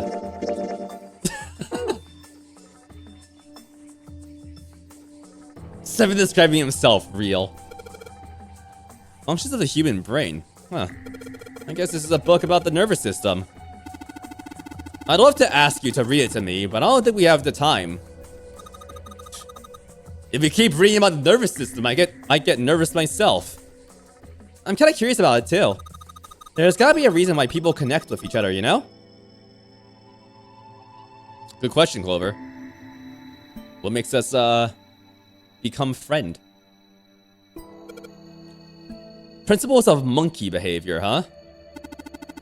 I imagine that's a book describing praxeology studies on monkeys. Monkeys are very similar to humans evolutionarily, so I imagine this research was fruitful. Keep talking, Seven. The R is G in Cyrillic. Oh, is it Cyrillic maybe? I don't know. You might be right, actually. You might be right. If that symbol is something in Cyrillic too.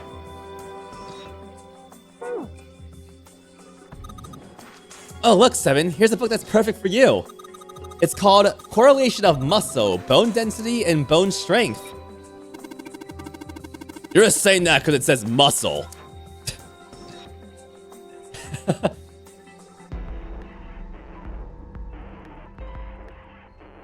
Okay, I was expecting Clover to call like 7 a monkey. I'm glad that didn't happen.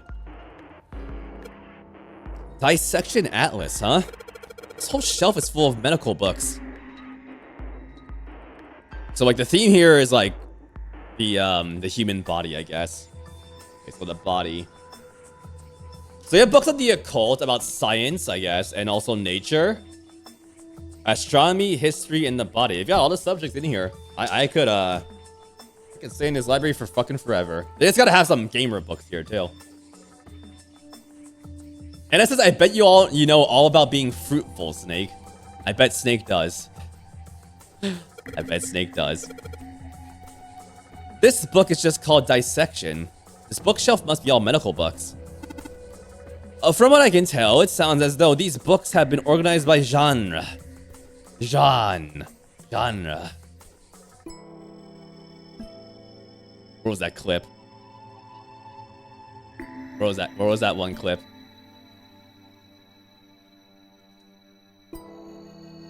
Yeah, here we go. Genres for 4. A genre category. This genre of art, this genre of novel, this genre... This is Alex Trebek just saying the word genre for 1 minute. ...of game, this alliterative genre, this fantasy genre, this spooky genre, this popular genre, this 6-letter genre, this genre about a low-born scamp, the genre of American local color ballet, the sword and sandal genre, a Japanese cartoon genre, a TV genre, 1970s genre, a genre. Film, the 60s musical genre, this very American genre of music, king of this musical genre, master of this literary genre, leader in this colorful music genre, giant of this literary genre. It's basically this room in a nutshell. It's so full of genre. This library must be massive. I'm rather impressed by how well organized it is. It has big genre energy. A genre of jars. Yes. He's like speaking French. Yeah, exactly. Yeah. Lily says the word genre has lost all meaning to you after this compilation. Genre. Genre. Also, speaking of like word corruptions, I cannot stop thinking about this one fucking screenshot I saw. 1 second. Let's see here. Where's that Infinity Nikki screenshot I saw the other day? Where is it? Where is that? Yeah. Yeah, here we go. I have like massive brain rot if I'm like laughing at this. Look at this. Gorgeous. not gorgeous. Gorgeous. Gorgeous. Baby, you so gorgeous. Girl, you so gorgeous. You get to stay down here. Hold on. You get to stay down here. There you go. Gorgeous. It's like dorselessness. Yeah. Sorry. Okay. Sorry. Hold on. Pancake says, "Is that when your skin turns yellow from not peeing?" No, that's jaundice. That's jaundice right there. Not gorgeous. That's jaundice. Ancient gladiators, maybe they were researching human physical limits across history. Test my limits. Right now. Do it. Look, this one's called Recreation of Lost Human Functions. You think they're talking about you? If like you lose part of your body, then you can grow it back? I don't think so. Maybe they're talking about reconstructing abilities that humankind once possessed. In other words, they may be talking about cultivating a sixth sense. Sixth sense, huh? That's quite relevant. All right, here we go. Nothing else sussy here, looks like. Your favorite spelling is gorgeous? Gorgeous. Gorgeous! That's like spelled like that one fucking dude. I think that, yeah, that one dude in like the carnival case in Ace Attorney 2 says it in like the anime. Gorgeous! Gorgeous! Maximilian Galactica? Yeah, that guy right there. Yeah. That's how you'd say that. Both gorgeous and gongeous. He would say both.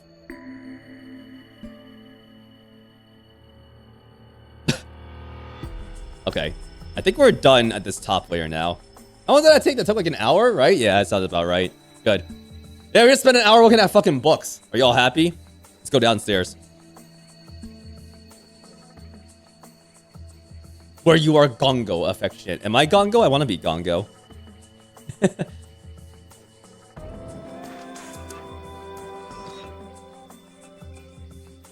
You always want to say gorgeous, like I says in one of his lines in Puyo Puyo Tetris. Yeah, I know exactly. Yeah, given I just did the voice the best I could, I know exactly what you're talking about.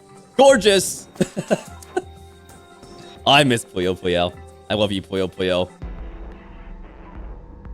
All right, so we have books that says Dad Kind, Lyburn, Owen, and is that Sheldrake I see? Yeah? That's Sheldrake right there in the bottom right. Let's take a look at these. These are, I believe. I know who Sheldrake is.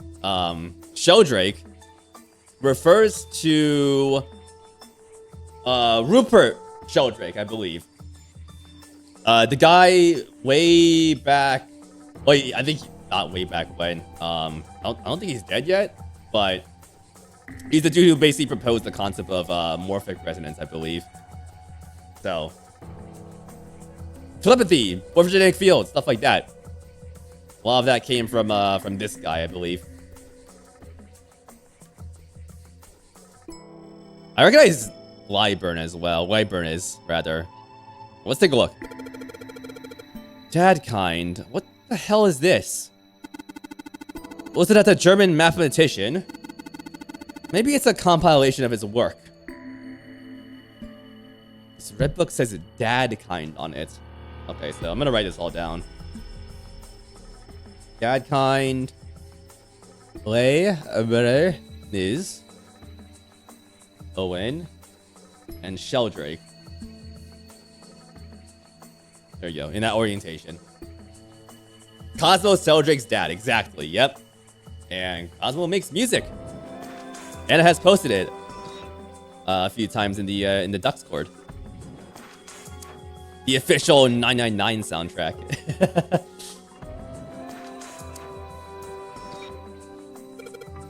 Lyburn is? This book is in German. It looks like it's the complete works of something. I've never heard of it. Well, if Snake doesn't know about what it is, I don't think we'll ever know. There's a yellow book with the word Lebanese written on it, sitting on the bookshelf. Yeah, I listened to one of the songs when Anna posted it. It's actually pretty good. It's got a vibe to it that's like otherworldly, which is kind of appropriate. Owen, huh? Owen isn't enough to go on. Perhaps it's about the English Revolutionary. Or the Owen Wilson. Wow. It's light blue. Okay, so the colors too are important. Red, yellow, light blue, and pink? Sheldrake? Sheldrake. Isn't Sheldrake? It says Sheldrake on the spine of this book. The volume number written on the lower part of the spine. Do you know about Sheldrake? Does Junpei know? Does the Jumpy know?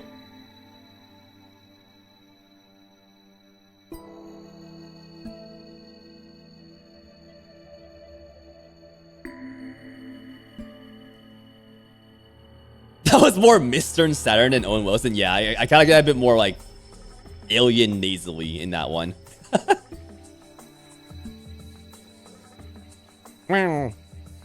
That's Mr. Saturn right there.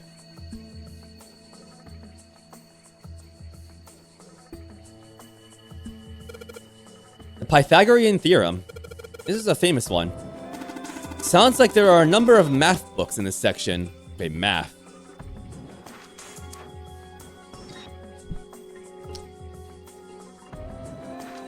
This is like me bringing you all to like the library and just be like pointing at stuff. This is the math book. This is the book about weird fucking freaks in history. And here's my personal favorite: all the medieval torture devices that were used in the entire world. It's all the books about this are about that. I love you medieval torture devices. I'm so normal. Algebraic number theory, math, huh?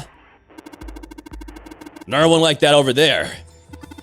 You mean something like primary number theory or analytical number theory or geometry? Oh my gosh, how'd you know? Nobody said anything about those. Well, number theory is usually split into 4 chief disciplines. If there was a book named Algebraic Number Theory, I took a wild guess that the other 3 would be there as well. Looks like I was right. That Mr. Saturn impression was very good. Yeah, meow, meow. Meow, meow. I can make weird mouth noises. I don't do it a lot.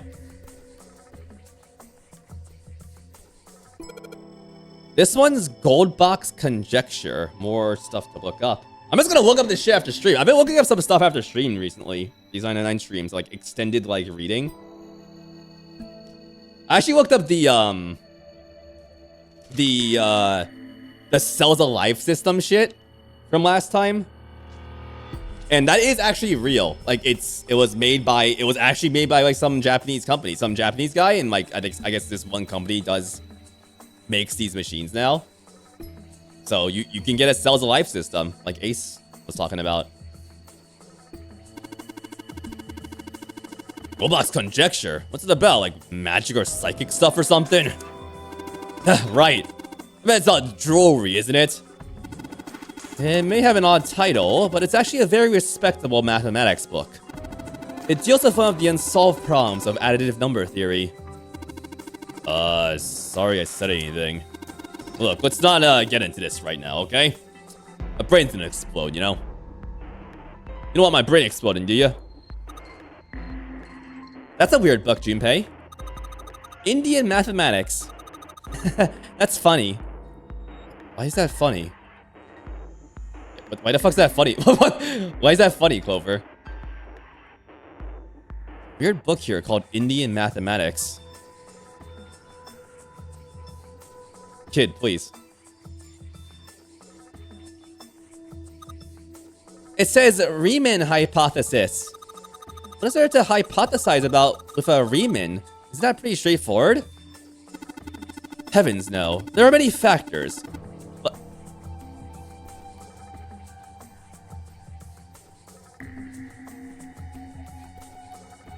what the fuck? What the fuck? There are many factors. Length, girth, rubrication, or a lack of. It's an exciting and rapidly growing field. Whoa. Chikoshi, I swear to fucking God. I swear to fucking God. I swear. The Riemann hypothesis is, I believe, related to the Goldman's conjecture, I believe, or whatever it was called. I think so.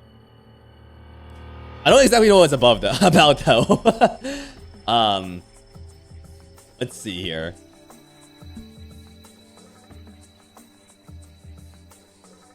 Oh my God, I don't understand any of these fucking terms. Holy shit. I did not study this in school. I didn't study this at all.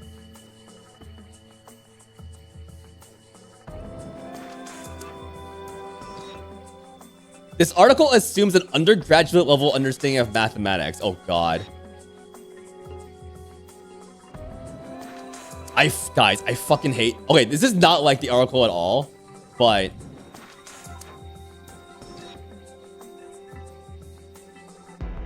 Fuck you. Fuck you.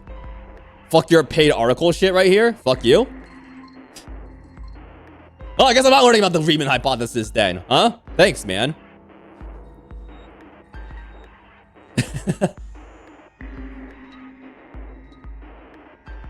Someone on Reddit says, I don't know if this is even explained like I'm fiveable. The Riemann hypothesis, there is a Wikipedia entry, but like, the Wikipedia entries for math stuff are so dense that like, I'd have to read it like 5 times to understand it. Here's what someone says on Reddit. The Riemann hypothesis refers to a suspected property of the Riemann zeta function, specifically that the function has a value of 0 only at negative even integers, trivial zeros because that fact is provable, and complex numbers with the real value of 1/2 non-trivial zeros. It's the non-trivial zeros that are the issue because so far no one has been able to prove that this is true. The consequence would be that a number of important hypotheses are dependent on the Riemann hypothesis being true, chief among them, the ones predicting distribution of primes, something that is sort of a holy graph of maths. Maths. Yeah, is there like a simple English one? Yeah, it's a good question. Let's see here. Where do I find that? I thought it was like on the left side of the Wikipedia page. Languages. Simple English. Okay, here we go. Take a look at this. No dark mode on Simple English Wikipedia for some reason. Sorry. If you actually want to like learn about this. The Riemann hypothesis is a mathematical question. Finding a proof of the hypothesis is one of the hardest and most important unsolved problems of pure mathematics. Pure mathematics is a type of mathematics that is about thinking about mathematics. This is different than trying to put mathematics into the real world. The answer to the Riemann hypothesis is yes or no. If the answer is yes, that would mean mathematicians can know more about prime numbers. Specifically, it helped them know how to find prime numbers. Okay. So it's all about primes, huh?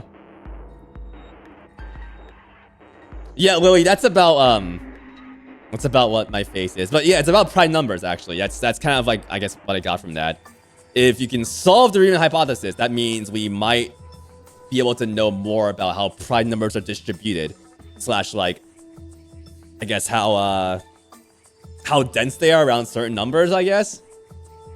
I'm yapping. Woogie's yapping. Woogie's yapping.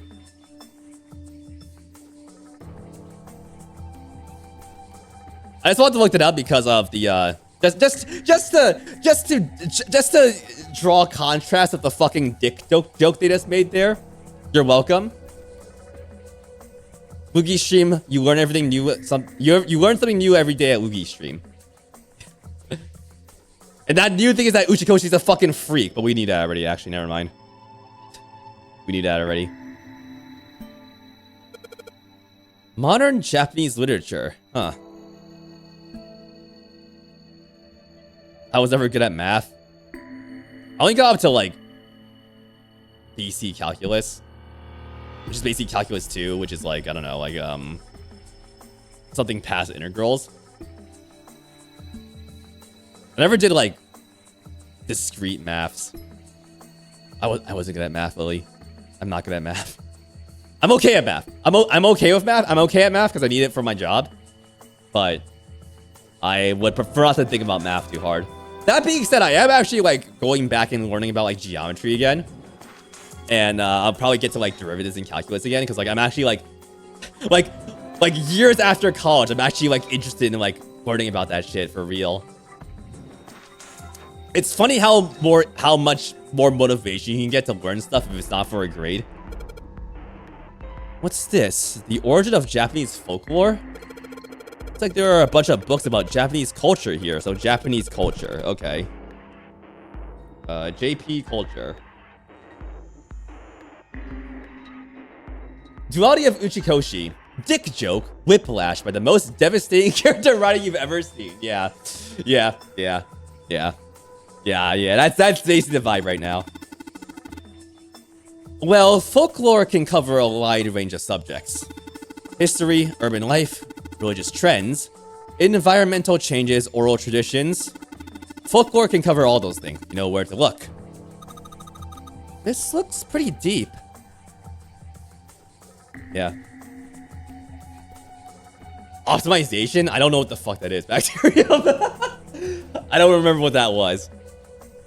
Was that like function optimization? I forgot. Okay, no, it was like simplifying like derivatives or some shit like that. Couldn't be me, Pyramid says. You can't be motivated to learn shit usually now that you don't have a fear of a bad grade instilled in you, which is pretty sad. It's weird. Like if it's an interesting topic. Like if here's like what I'm trying to say in examples. So like I want to learn Chinese, but I need to learn Chinese with some pressure behind it. So like Duolingo, I'm sorry you fucking fuck-ass owl, you're not gonna work for me. Because Duolingo is like way too lenient with you. I need like an actual instructor to like drill my ass about Chinese. That's how I'm gonna learn that. But other things like, you know, like math stuff or like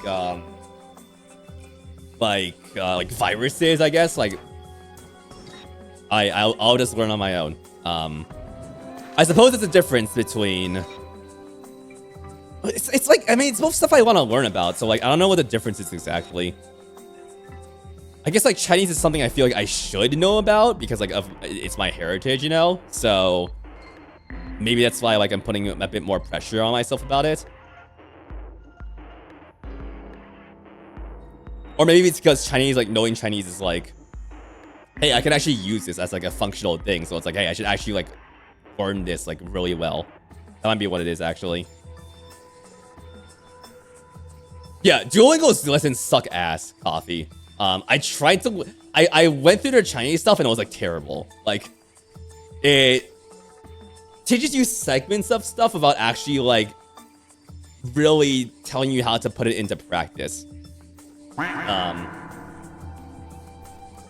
If it works for you, then all power to you. It just doesn't work for me for that reason. Learn now. Yeah, exactly. Yeah.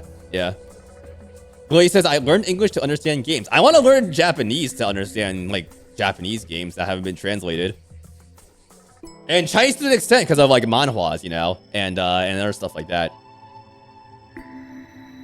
Manhwa. That's how you pronounce it. Agriculture and historical organizations and folklore.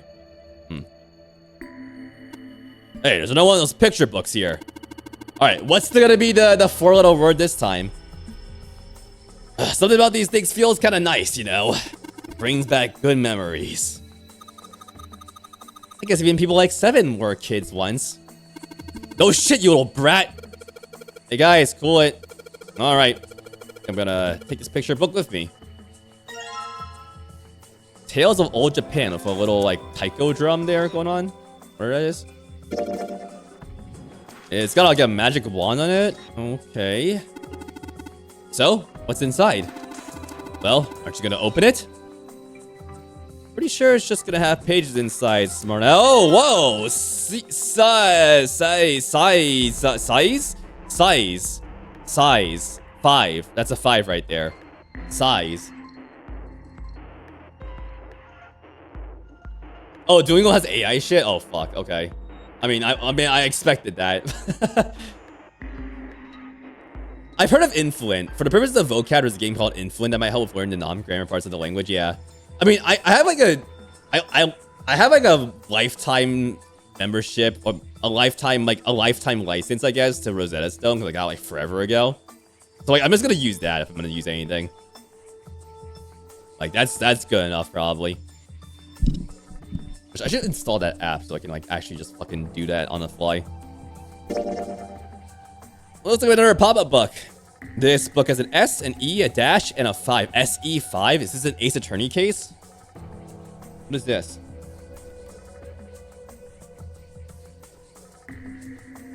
An S, an E, a dash, and a number 5 sticking out of it. I might be impressed if I was 5. Sus? It's sus?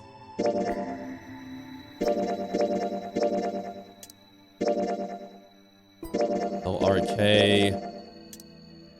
And head. Okay. So another book we got. Good. Keep going. What's this? The fuck? Oh shit, do we put the books here? Okay, I think that's what's going on there. Let's see what we got here. So many books here. I wonder what this one's about. Whoa, what's this? Form? Oh. Sorry. Oh, no, I'm sorry. Hey, what's the deal with this sappy stuff? Fingers pointing together.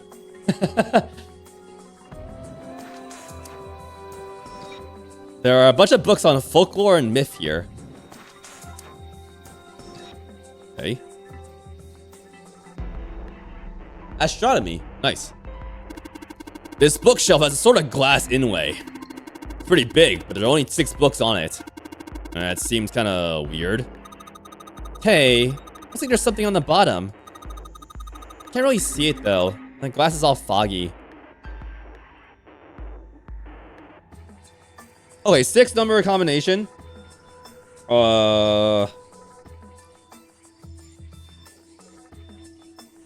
think we have 6 numbers to work with here.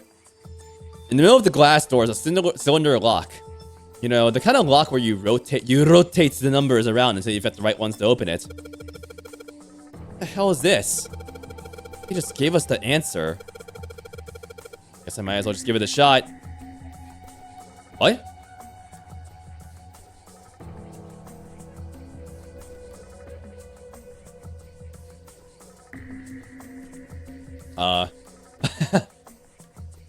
Oh, this is one of those hint ones. Okay. Is it just that? 6, 3, 2, 4, 1.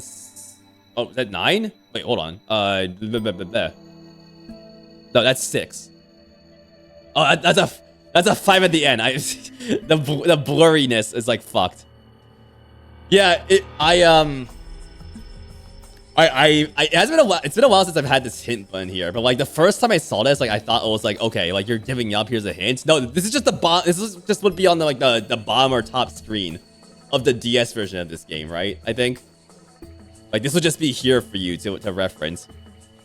632 415.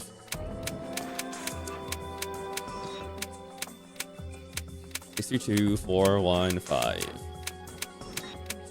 Oh wait, it's actually like responding to my clicks. There we go. There we go. You did it, Junpei! Yay! I don't know why, but I don't really feel particularly happy about being praised for that. Whatever. At least the lock's open now. Clover is so supportive. The Clover. Let's see if we can get it open, alright? The Clover. Oh, another light bulb. Feels like a light bulb. Pretty high wattage too. Unless I miss my guess. This should generate quite a bit of light. Huh? What the fuck? Oh, there we go. It glitched.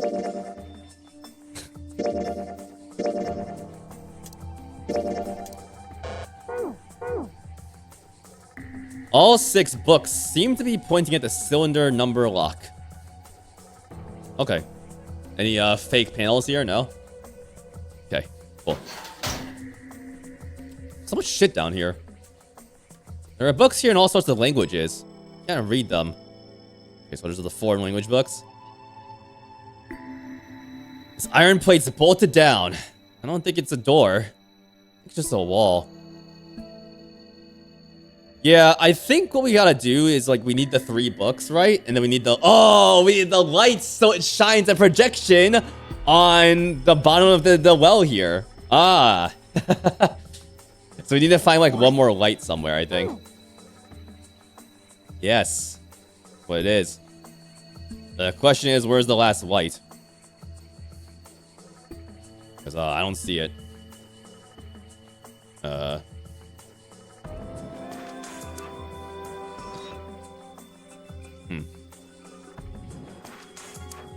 You got a light? Chat, you got a light? Anyone got a light? Unless we don't have, like, we don't need to get 3. Let's examine the fucker first. The well here.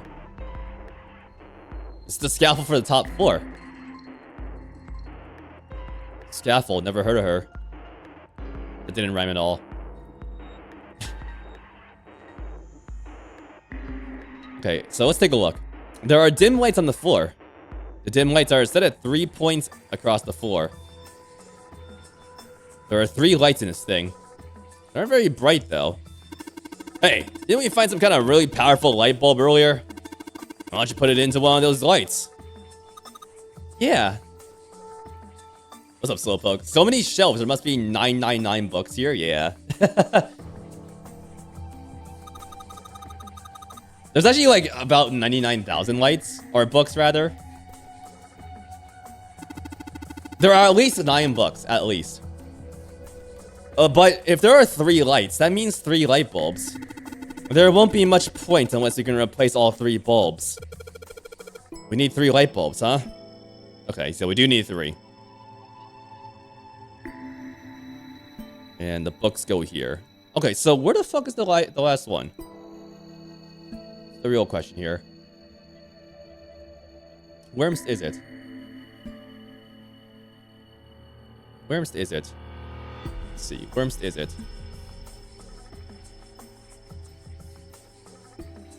I think I went through all the books pretty well.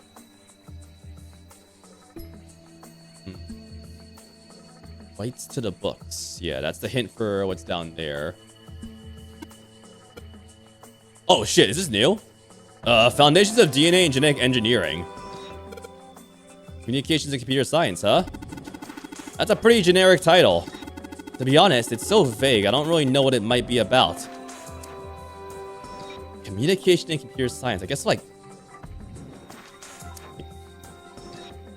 Discord? Like how you build chat rooms?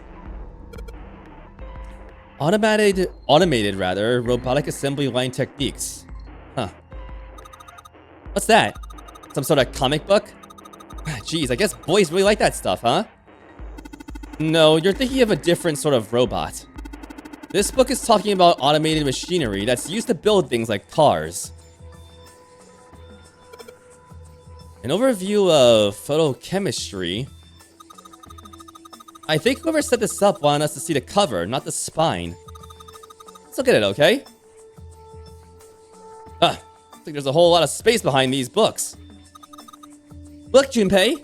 I think there's something hidden behind the books. Yippee, there it is. I don't know how I missed the top row there. This is a brand new light bulb. Looks like a pretty high wattage one, too. Okay, good. We got everything. Well, there was a light bulb here. There's anything else here now. Yeah, the stacks all look the same. Like, I wish they had like numbers on them, you know? That'd be nice.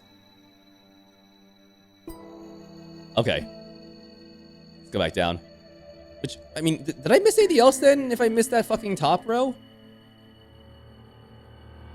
Yeah, telepathy, blah, blah. Energy theory. No, I just, like, somehow missed that, I guess. Wait, what the fuck? Wait, hold on. What the fuck did I...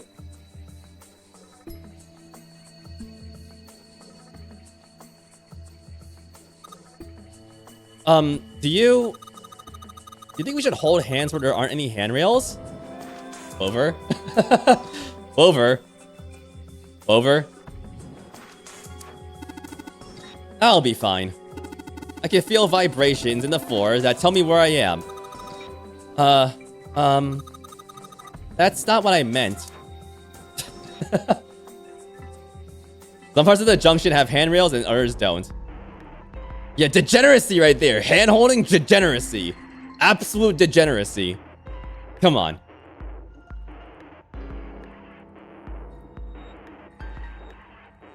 That's cute. It's cute. Oh, I don't even know where I got that book, that light bulb anymore. For some, like, I can't find it anymore. That bookshelf. It was so hidden away. I thought it was like up here, but I guess it wasn't. Okay, whatever. Not important anymore. It was the top left?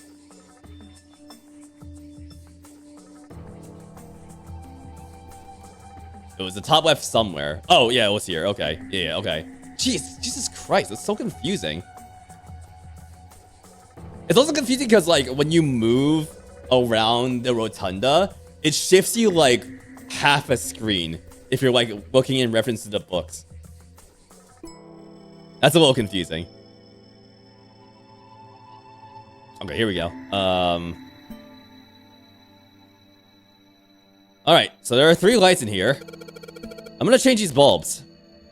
Now they should... Alright, get prepared for a flashbang. It's not that bright, actually. It's actually kind of bright. it's kind of bright. It's a little bit bright. Whoa. Those light bulbs really make a difference. It's pretty bright in here now. And let's get these books out. Head. Yo, Bedensis, what's up? How you doing? Junpei. Clover, were you asking me? Clover. Oh, yeah. Yeah. We got head, y'all. Okay, how about we try putting these picture books on the stands? Then... Oh. Huh. That's funny. Awesome! It looks like it worked. Way to go, Junpei. Good job, buddy. Pats Junpei on the back and just fucking destroys him. He just like, you know when like the big character just pats someone on the back and like it just destroys them. It just blows their back out. That's what just happened there. Good job, buddy. Fuck. There's something projecting on the bottom. These letters, they seem familiar. Sheldrake 5. Can I like move it around the books? Yeah, Sheldrake 5. Number 9. Number. Can I get a number 9? Can I get a number 9 Sheldrake? No, number 5. A number 5 right here. Okay, I put the pop-up books on top of the stands. Yeah, you did. Good job. Sheldrake 5? Yappin' time. It's yappin' time. Let's go. I think I saw the rest of this collection somewhere. Yeah, I think it was somewhere around here. You guys ready to learn about Sheldrake? You guys ready? Let's go take a look. Okay. Sheldrake. Thank you, Anna. Junpei read the text out loud. Seven and Clover walked off, leaving Junpei and Snake behind. Have you heard of him? Sheldrake, I mean. Junpei grinned. Yeah, Lotus told me about him. Right. There's right. a British biochemist named Sheldrake. Yeah, this is where It's was mentioned interesting first. Theory. Yeah, I remember now. Morphogenetic fields, which relies on the theory of morphic resonance. Really? From Lotus, huh?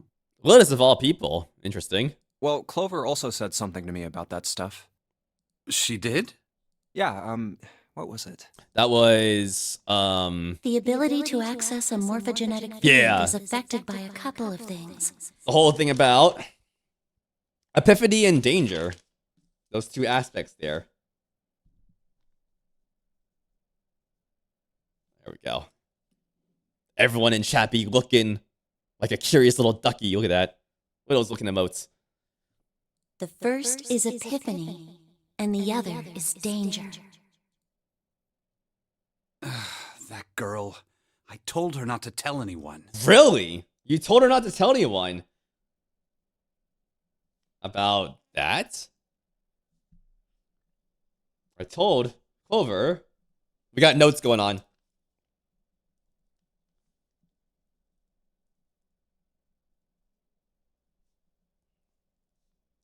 About morpho, fields, epiphany, and danger. There we go. There we go.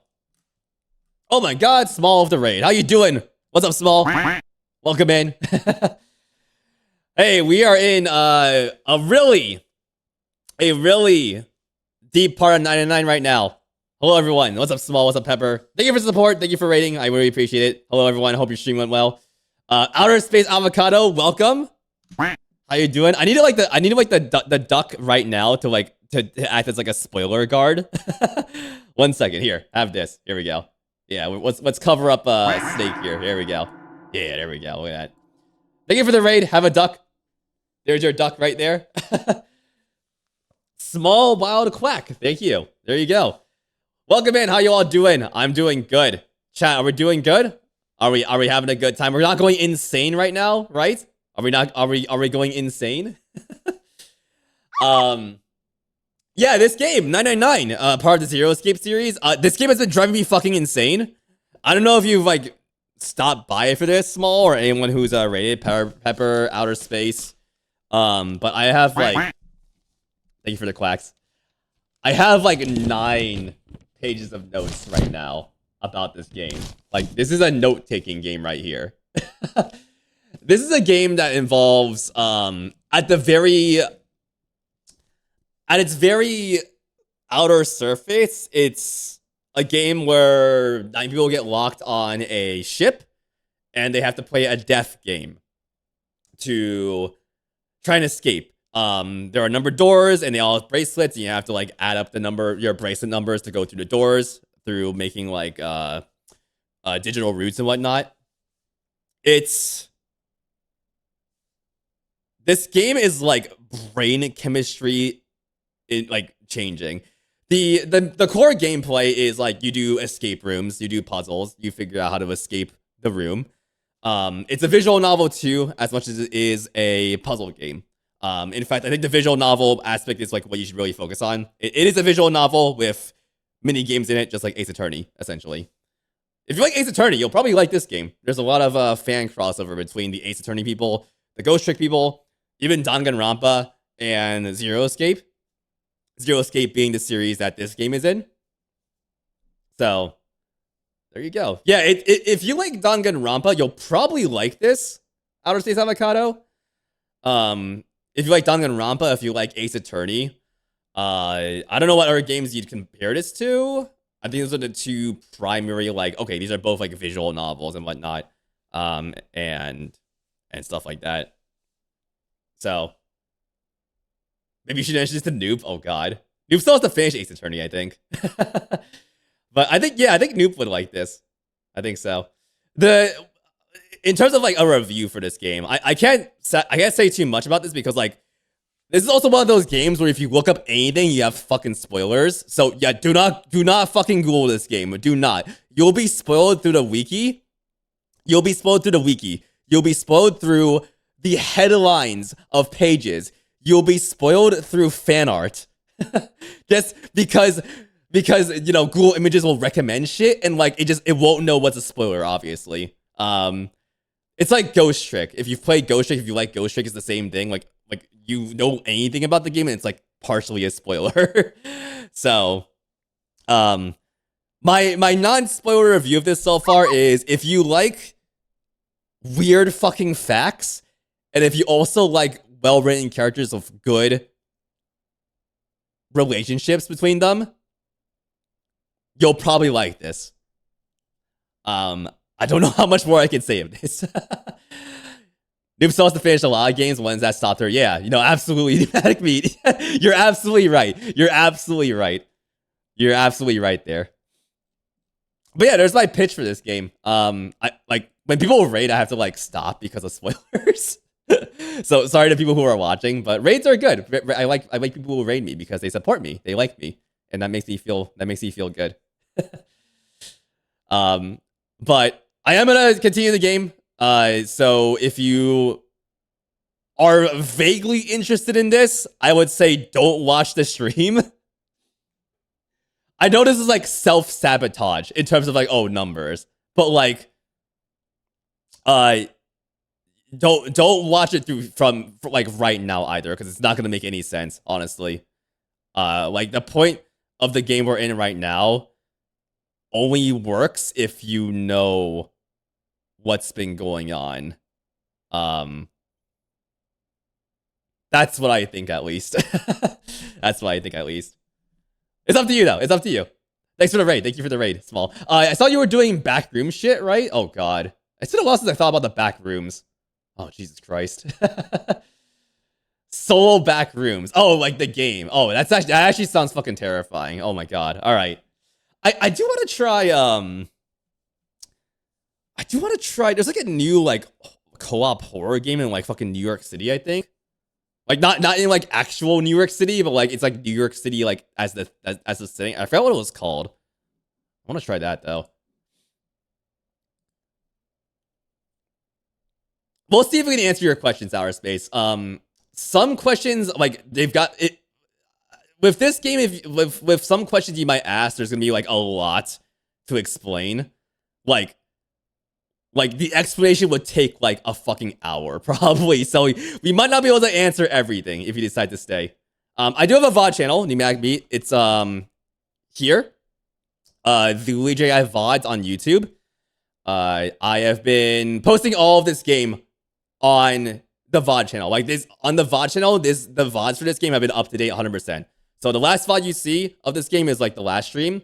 You can find the playlist to go, like, all the way from the start.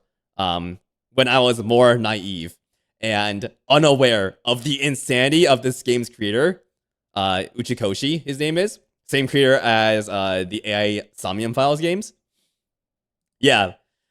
Man, imagine me a few months ago not knowing what this game would do to me. Imagine that, everyone.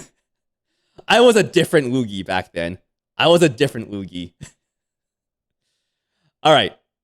I'm going to remove the duck. Sorry, the duck has to go for now. Let's keep going here. All right, so we were talking about Clover mentioning how to access the morphogenetic field.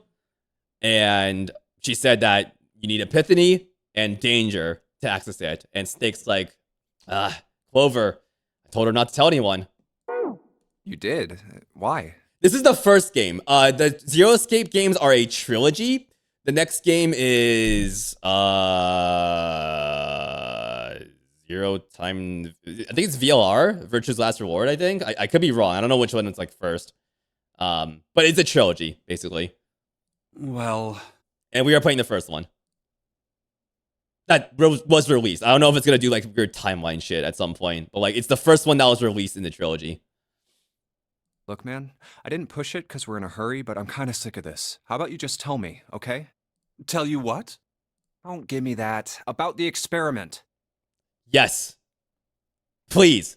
I need to know. I need to know. I need to know what happened in the first donor game. I need to know. Hydrate. Yes. Thank you.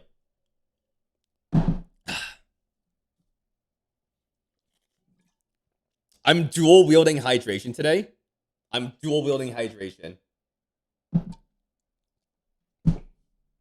Our main character, Junpei, is fucking great. He's not terrible. There's a lot of nuance to these characters. Snake's shoulders slumped and he shook his head slowly. Ugh. He'd finally given up. Very well, fine. I'll tell you everything. But not here. Let's move to the top floor. Are we gonna leave Clover down here? Junpei nodded. With that, they climbed the stairs to the top floor. Okay, I'm gonna have to focus on this, because this is like very important lore. Snake was silent for a moment after they arrived, then finally crossed his arms and spoke. I suppose I might as well start by telling you why I kept quiet, and why I made sure Clover did as well. Yeah, questions like that, Our Space, those are gonna be kind of hard to answer without like spoilers. And I don't want to spoil you on stuff like that.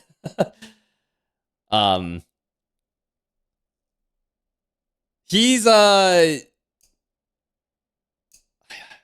guess he's I can't describe him in one word. I can't. Like you can't describe any of these characters in like a single word, even like a phrase. Like that's the problem. To be honest, the explanation is quite simple. Okay, I need to focus on what's going on here. So let's go. All right, here we go. I suppose I might start by telling you why I kept quiet and why I made sure Clover did as well. To be honest, the explanation is quite simple. Zero told me not to. I had little choice. Zero told you? Really? Zero told you not to tell anyone? Who are you, Zero? Zero told Snake not to tell. Huh. And don't even ask who Zero is. Like, we're not gonna be able to answer that. No one can answer that. Not even me. And it's spoilers for me right now too. Who Zero is, most likely. He didn't walk up and tell me, of course. What's up, Noob? How you doing, by the way? Good to see you, Noob. He gave me a message engraved on a card. Right, yeah, you got like another card, I guess. Yeah, lots of like messages. Like, I think Zero gave Snake specifically that message at the very beginning about some of the rules in the Nonary game. And he also gave... I guess he also left a note in the safe regarding like the reasons why the second Nonary game are happening. And now he's got this. I don't know like why Snake is calling Zero a he. Like, is that like a pronoun assumption right there? I think he's just assuming right there. I think so. Oh my God, Raiders! Hello everyone. I am not gonna explain what I just did to the previous Raiders. I need to keep the game going. But hello, Leon, Small.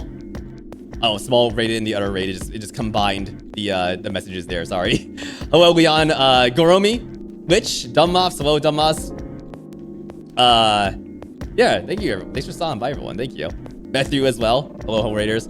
We're in the thick of it. I gotta kind of focus here. I'm sorry, but yeah, we're playing 999. We got spoilers here. Yeah. Let's keep going here. Snake reached into his sleeve and pulled out. I hope your stream went well though. Sorry, I don't mean to be rude, Dumbass, but like I'm like super locked in here. I already had to like do like a 15-minute explanation for the previous Raiders. So yeah, I hope your stream went well. I think you were doing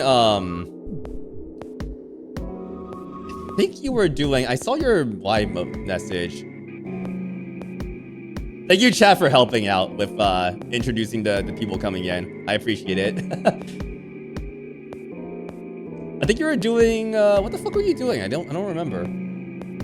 What were you up to?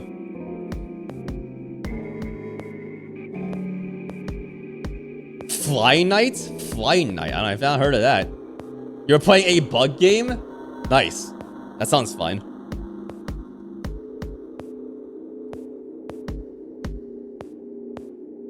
Looks like RuneScape. It's got like that low poly look. I kind of like it. I'm gonna keep that on the side there. Okay, I am locked in here, so let's go. This is like very important lore here, and yes, this is like huge spoilers. So, you have been warned.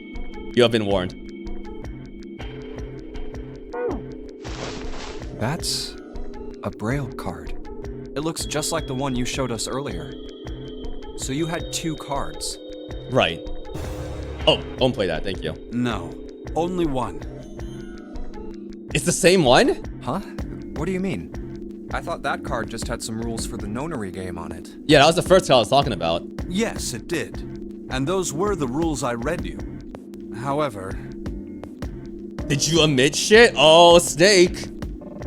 They were not the only thing on the card. Oh, Snake, you are. I mean, of course he admitted that. Of course. Because, like, oh, like, he wouldn't tell them to, like, withhold information, you know? I don't think he would say that out loud. There was something I didn't read. Well, perhaps I should say, there was something I couldn't read. Couldn't read? And that was? Tell no one of the events that took place 9 years ago. Sure, okay. Tell, and I activate your sister's detonator. Whoa! Oh my god, fucking blackmail right here. In a sense. Bro's illiterate, he's blind. Snake is blind here, so that's why he needs the Braille cards. Let's see here. Jesus. Tell anyone, and your sister fucking blows up, basically.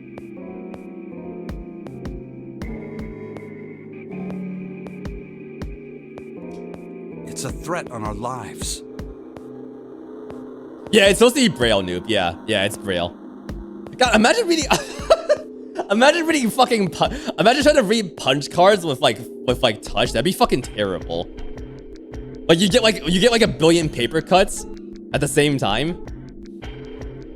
Oh. Well, Snake nodded. Well, what about Clover? Did she get a message from Zero too? I don't believe she did. Yeah. I don't think Clover got anything. But doesn't it strike you as strange that Zero would shut my mouth, but not hers? Yeah, Clover was in... See, this is interesting. Because I was discussing, like... This relates back to the point around Lotus's twin children being in the first No Nuri game as well. Like, they just didn't want to talk about it after the fact for some reason. So, I don't know if it's like an age thing or like where they were. Like, Clover was in the Nevada section of this like No Nuri game experiment. So like I don't think like if the whole thing were like, okay, one of like the siblings or like these related people were in the Nevada section and the other person was on the ship, like maybe one of the twins remembers.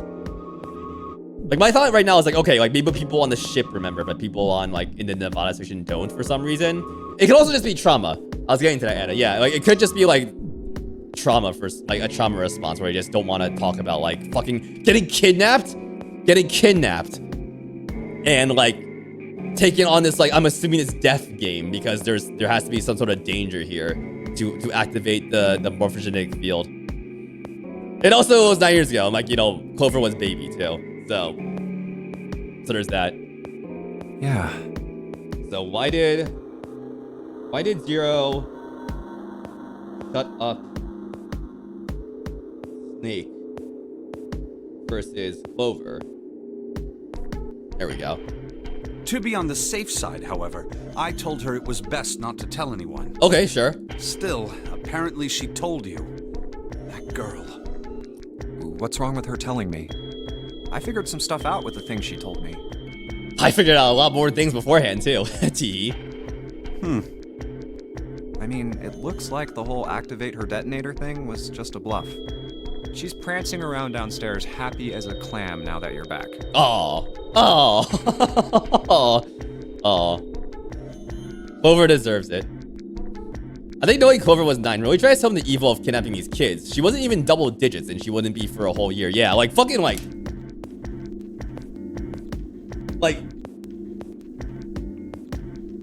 we take for granted sometimes when like I know I've taken for granted like me having like a relatively normal childhood, right? That doesn't happen for everyone. Like taking this as an example, you know, fucking kids getting kidnapped when they're like single digits. It's something like you can't fathom. And because of that, you can't fathom what kind of like response you'd have because of that. Like trauma, obviously, but like what that does to you, it's a little messed up. Snake glanced down at Clover and Seven, examining one of the bookshelves. That's very true. I've decided I can trust you. Thanks. I've decided to tell you the truth. The chance that Santa is Zero is very high. Okay. I don't think it's just Santa if it is Santa in the end. Like, I think it's Santa and someone else. I feel I can assume Santa doesn't have the time to observe us at the moment. And at any rate, even if he were, I very much doubt he would kill us. Why? Clover told me about the four-leaf clover, about the words. Right? If he knew about that, then he was in my group during the first experiment. I'm Clover, sure of it. Clover told me about the four-leaf clover, about the words.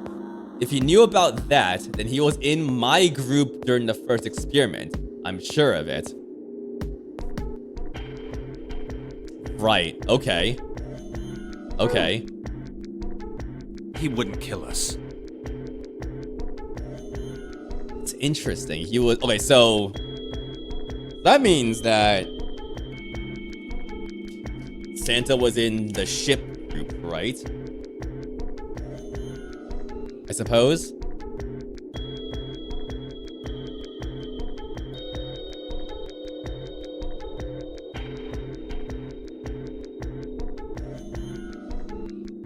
Also, yeah, Santa's a twink in this, yeah. Yeah, just to clarify.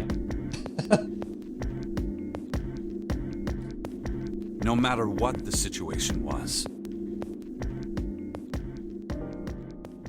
Snake paused and cocked his head, as though he were listening to something very far away. And you chumps know Japanese, yeah. Yeah. It's 3. It's 3 in Japanese. His face looked dark, as though something was weighing on him. Hey, Snake? Junpei wasn't quite sure what to say. Snake turned and looked at him. Yes, I know. You want to know what happened during the experiment. Hey, can we get Seven's, like, perspective too? Yeah. How much do you know? Clover told me about... I see. The morphogenetic field in the experiments 9 years prior. How the experiments had taken place simultaneously at 2 locations, one being the ship and the other being a building in Nevada. Yep. And the girl that died during the experiment. Yep. She told you all that, did she? That's a lot. That's actually a lot. I'm realizing that now. She yapped a lot to us. Snake looked down. His face was tight. A slight tremor shook his body, and he tried to hide it. He was putting on a good front, but even Junpei could tell that he was holding back something deep and powerful. He made as if to brush something from his face and looked up at Junpei. At any rate, I now know how much you've learned. All that remains for us to determine is who did this and why, right? Yes. Yeah. Can you tell me what happened? Yes. Well, I mean, who did this? If you're talking about the first Nonary game, I mean, that's Cradle right there. Snake nodded slowly. The people who organized the initial experiment were from a company called Cradle Pharmaceuticals. Yeah, there you go. There were 4 of them running the show. Yep. Gentaro Hongo, Nagisa Nijisaki. Yep, these are the same names that were in the safe note. Teruaki Kubota, Kagechika Musashido. Hongo was the CEO of Cradle Pharmaceuticals. Huh, thanks for the face shots. I think that confirms my, thanks to the face shots, I think this confirms my, my theory about the other 2 people who are unaccounted for. Nijisaki was his right-hand man, and did the lion's share of the planning. Just because of their builds. Kubota led the company's research and development division. Also, like, yeah, guess who the fuck this is? Guess who the fuck this is? Guess who this is? Chat is looking at younger Hongo. Yo, chat. The hat and the pinstripe suit, I'm gonna throw up. He wasn't even gonna fucking sell me drugs. Dude right here wasn't he's gonna sell me fucking drugs. Musashido was their majority stockholder. It was these 4 people who planned the initial experiment. Well, I mean, okay, well, yeah. Well, yes. I mean, well, okay, not through like the pharmaceutical company, but like he smuggles out like the real good Soparil, and he's like, yo, hey kid, you want a hit of this of the sedative right here? I promise you, it's gonna make you sleep real good. Han going is like, you know, in his like little fucking like unmarked van, his unmarked van playing the ice cream truck tunes. Just rolling up, kidnapping those kids, thanks to his drug deals. Yeah, that's how he kidnapped the kids. That's how he kidnapped the kids. You just fucking sold drugs to kids on the street. There you go. Breaking news: the worst person you met is actually kind of hot. Chat, please. Chat, please. Chat, please. Let me simplify it for you. Hongo designed it, and Nijisaki put it all together. Like, even with the blue tie? Like, what the fuck is that, man? Kubota developed the technology required, and Musashido provided the cash. I gotta say though, his hair? Got pretty good hair. Gotta say. Huh, so it's Hongo, Nijisaki, Kubota, Musashido. Alright, so rolls. So Hongo designed it.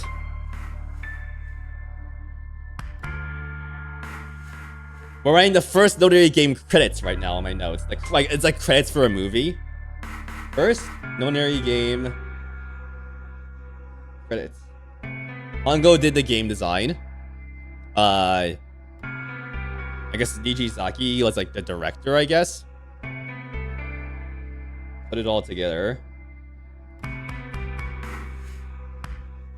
Kubota did the tech. And Usa Shido, who's the majority shareholder, did the funding. Bro contributed to the Kickstarter campaign. Yeah. This is him before his sad wet old man phase. This is his dry hot man phase right here. His dry hot young man phase. Jinbei couldn't shake the sense that he had heard those 4 names somewhere before. Of course, more than 4 people were required to conduct an experiment of this scale. Sure. To that end, they organized a top-secret team to assist them. Wait, there was a team too. Okay. All of course. in all, they gathered 10 people or so. For a total of 10 people. Okay. It just took 9 years to pass him to the guilt threshold. Yeah, exactly. Yeah. Yeah. Those 10 completed their team, and they were able to begin the project. Definitely has some muscle too, right? Yeah. They named it the Nonary Project. The Nonary Project. The purpose of the experiment was to research the prospect of controlling a human mind through sheer will. It's a little bit different than Mansfield, I think. Purpose, control. Also, how do you know all this shit, Snake? That's my question.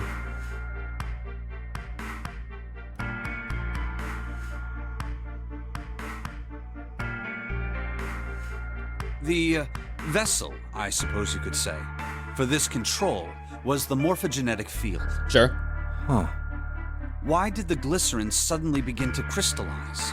Oh, here comes all of the stories about chemicals and stuff like that taking on properties of like some random happening elsewhere.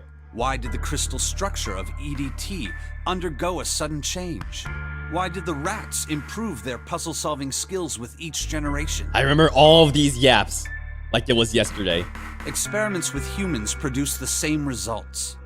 The more people who knew the answer to a question, the more there were who could answer correctly without having seen the problem before. Oh my god, Steezles, thank you for the raid. Thank you for the raid, Steezles. I am locked in, so let's go. Thank you for the raid though, thank you. Why is that? How could it happen? The answer is that the shape of the answer has been stored in a field invisible to the naked eye. People keep rating at such a bad time. Yeah, everyone's like rating during like this like super important moment. Thank you for the raids. Like honestly, thank you for the raids. It's just very funny timing. How was I think you were doing Monster Hunter, right? I think you're doing Monster Hunter, right? I'll play that one day. How was Monster Hunter? Hope you had a good time. And Blade Chimera. What is that? I haven't heard of that. And through that field, the resonant event transmits information related to that answer. The morphogenetic field? Why did the streamers raid the 99 streamer at the exact same time? Yo, real. Next time someone we know is streaming 999, we have to raid at this exact moment now. We have to keep it going. We gotta keep it going. You want to check out the Witcher 3 collab mission? Okay, gotcha. Yeah, I haven't heard of Blade Chimera though. Hope you had fun though. Thanks for the raid. Thank you. Appreciate that. Makes me feel remembered. That's essentially the idea behind morphogenetic fields. The answer is that the shape of the answer has been stored in a field invisible to the naked eye, the morphogenetic field, and through the field, the resident event transmits information related to that answer. That's essentially the idea behind morphogenetic fields.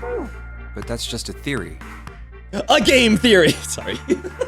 Sorry. Junpei, come on. Junpei, did you watch too much fucking, like, game theory, dude? Come on, man. Junpei, please. Can't bring yourself to believe it? Yeah. Let's say someone killed another person because the devil told them to do it. Sure.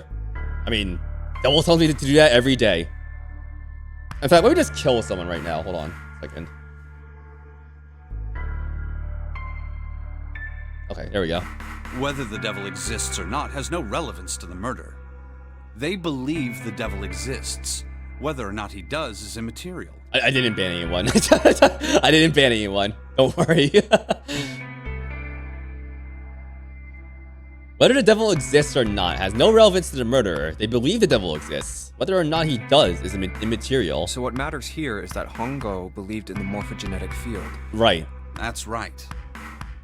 Snake nodded. But I still don't get it. You said they wanted to figure out how to control people. Right? Right? That is what you were saying. It's not like precisely the morphogenetic field. Yes. So how are they going to do that with a morphogenetic field? I'll keep it simple. Let's suppose 10,000 people have solved a certain problem. Sure. The chance of you knowing that answer, even if no one has told you, will go up. Okay, because of the morphogenetic field? Let's have another example, shall we? Say 1 million people were to do a handstand right now. Tomorrow, the chances of you doing a handstand would be higher, even if you had heard nothing of this hypothetical mass handstanding. Or, I mean, just like probabilities, I suppose, in the most basic sense, yeah. Mankind's thought process and actions are all part of a resonant event. All of the resonant events encoded in the fields are projected onto you. Of course, this assumes you believe in this theory. Do you follow so far? Yeah. Yeah. I do, actually. Now, if there was a person who had the same effect as those millions of people, what would happen? If that one person were to do a handstand, other people would find themselves wanting to do handstands as well. Can you imagine what a person with powers like that would be able to do? Come on, there's no way. I'm not done. Imagine another scenario. Imagine another person. This is an ordinary person. Let's say he does a handstand. Okay. What if there was someone who could grab the resonant event he created by doing that and use it to make other people do handstands? Sure, okay. I see where you're going with this. What would happen then? A person who has the power to write to the field, and someone who can read from the same. You could think of them as the writer and the reader, or the transmitter and the receiver. The writer and the reader. Oh, I like that. I like that. So, let's say that morphogenetic field is a Git repo, you know? Sorry. Sorry. What if someone can write and read to the field at will? Get the world to do what you want, basically. Yeah. What would the world be like if there were people with abilities like these? Jimmy thought about it for a moment. So the transmitter's resonant event can be transmitted through the field and sent to the receiver. Yep. And then the transmitter can control the receiver however they wish. That's what you're saying, right? Be when I git push a malware. Yes. Close enough, at least. Come on, that's just crazy. Well, if you want to prove that, then you'll have to test it first. At least, that was how they thought. Okay. That was why they decided to do their experiment. That was how the Nonary project began. Very, wild experiment, but like... I suppose when you're rich and bored, and you want power, it's the kind of shit you try and do. Yeah, you heard of this morphogenetic field shit? What if it were real? Let's try it. Snake suddenly looked very serious. By the way, Junpei, have you ever heard of the Gansfeld experiment? Yeah, I mean that's why I thought the experiment was in the first place in the first Nonary game. Junpei cleared his throat and tried to act calm. Yeah, that was an experiment in telepathy, right? You place a pair of subjects in separate rooms. Then you show one a picture and ask the other what they see. Yep. Interesting. I'm impressed. Yes, that is exactly correct. And I think one of them has to be in some sort of duress. Like, they need to have, like, one of their, their emotions, like, suppressed or some shit like that. So, why did you bring up the Gansfeld experiment? It was used to screen subjects for the Nonary project. Really? So that's why the whole thing was set up. Screening for the Nonary project. The Gansfeld experiment. I like that phrasing too. Yeah, the writer and the reader. I love that phrasing. The writer and the reader. It's funny because, like, I'm watching, like, Princess Tutu of some folks right now, and it's like there's someone writing the story. The question is, how many people are actually reading it? In Door 2, Seven explained how the hospital is owned by Cradle chose its victims with this. Oh. Okay, so I think I mixed that up then. Okay, cool. The hospital in a remote town was affiliated with Cradle Pharmaceuticals. Hongo used it to conduct experiments on visiting children in secret. Some of them, he found, had potential. He began to gather children that showed promise. Children that seemed as though they might be able to access the field. Okay. Of course, none of them volunteered. Yeah, no shit. Like, random fucking middle-aged man is like, hey, you wanna do a psychological experiment? It's like, no, I wanna fucking play my fucking video games, dude. They were kidnapped. There you go. His face barely moved as he spoke. There were 9 pairs of siblings taken, for 18 children total. Okay, so it's confirmed siblings. Okay, so confirmed the groups are siblings. The 9 pairs are siblings. For reasons that were not fully understood at the time, each pair had 1 transmitter and 1 receiver. Sure. They were split perfectly. As such, the 18 children were split into 2 groups of 9. Sure. The children who were put into Group Q were the ones who excelled at transmitting. Group Q. Okay, so Group Q are the transmitters. Need a new piece of paper, I think. Yeah, soon. And they were transferred to the mock experiment building known as Building Q in the Nevada desert. Okay, so this is the Nevada group, I guess. Okay, so this is the Nevada group. The children who excelled at receiving were put in Group A. Group A. Group? Why Q and A? Group Q and Group A. Q are the transmitters. A are the receivers. I don't really know much about why the letters are like that. Question and answer? Oh! That might be it. Yeah, that might be it, actually. Group A was then placed on the former hospital ship Gigantic. From the experiments he had conducted so far, Hongo had learned the following.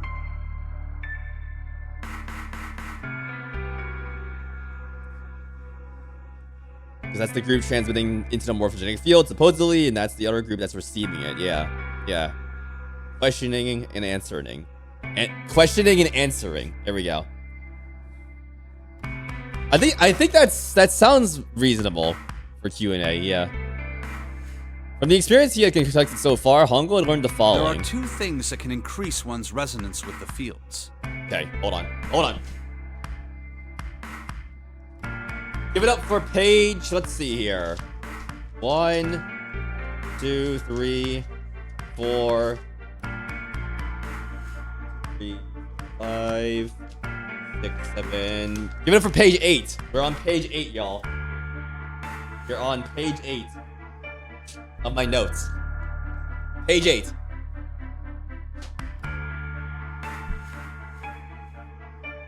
The first is epiphany. The other is danger. 2 things that Clover told us, yep. Have you ever been faced with an especially difficult problem and thought about it very long and very hard until finally an answer suddenly appeared in your mind? That's an epiphany. It may seem obvious to say so, but that is what is meant by epiphany. Yep. The information obtained through that epiphany can be easily transmitted through the fields, where it can be easily interpreted. So epiphanies can be easily transmitted. It seems like there's a lot of like energy behind it, I suppose. So you're thinking about it so hard, and then you suddenly get it. Lots of brain energy behind that.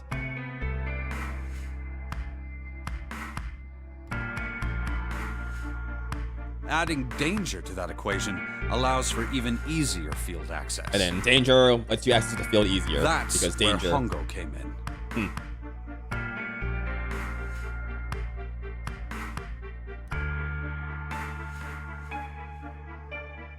Cool. All right. They set up a number of puzzles across the Gigantic. The participants had to solve each one before they could move to the next room. Sure. Of course, he hadn't forgotten to include danger. What was the danger? Oh god, I'm fucking scared, y'all. Like, what are they doing to these kids, man? He had detonated a bomb on the hull of the Gigantic. The children in Group A were forced to play the nonary game as the ship sunk. Oh, great! Oh, fantastic! Wow. I fucking hate that. I hate that. So the danger was the ship sinking, essentially. Of course. Titanic, Gigantic, etc., etc.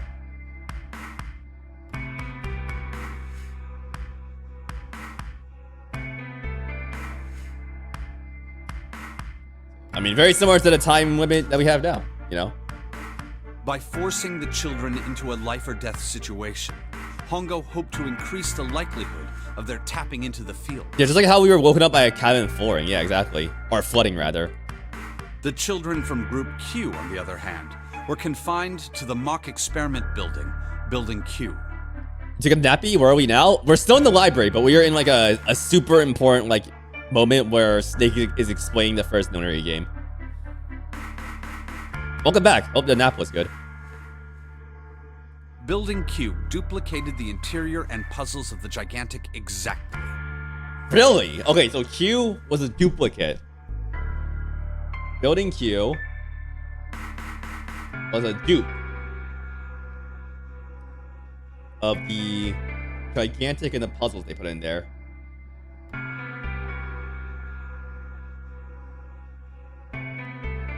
Because, I mean, you have to do them to, I guess, transmit the answers. Every detail was exactly the same. Hongo explained the situation to the children in Group Q. Solve the puzzles you find throughout the rooms.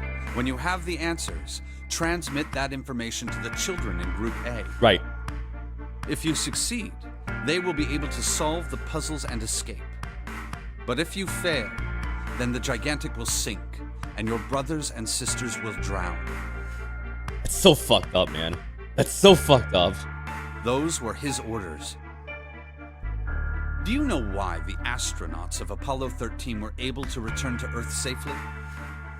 No, but sure, tell me. It was because NASA had access to a replica of the Apollo 13 capsule.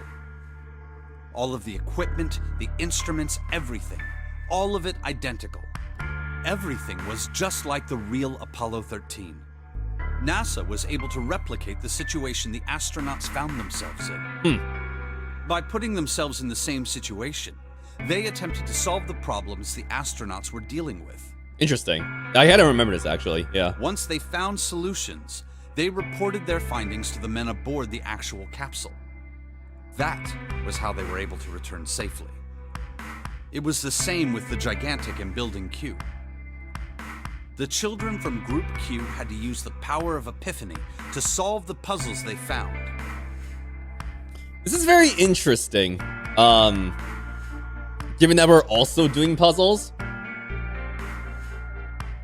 This is very interesting. And transmit what they learned through the fields.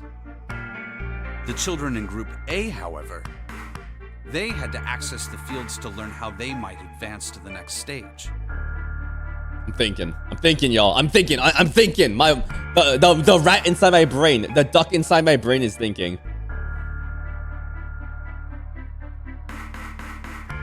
A deeply evil man. He gets more fucked up every single episode. Solve my puzzles, or your siblings will fucking die. Like, what the fuck, man? Like, was there another way you could do this? Like, I'm sure you could have tested this without fucking, like, subjecting them to the dangers of like utter fucking decimation. But no, it wouldn't have been powerful enough, you know? It wouldn't have been powerful enough.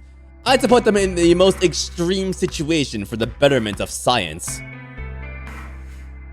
That is the simplest explanation I can manage. Snake sounded defeated. His half-hearted attempt at derision served only to show how much the story had affected him. Huh.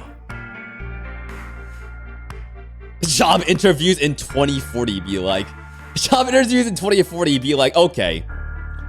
Here, you are now on a sinking ship. Good luck. If you survive, you're hired. Yeah, death is like, you know, the danger that you want to have if you want to prove that something like this actually works. It's like, oh, take the most extreme example, you know? We don't have any money to do this again. We have to really go balls deep and balls out. We have to just take these kids who, I mean, it's interesting that they're children, and for the most part. I think they all are.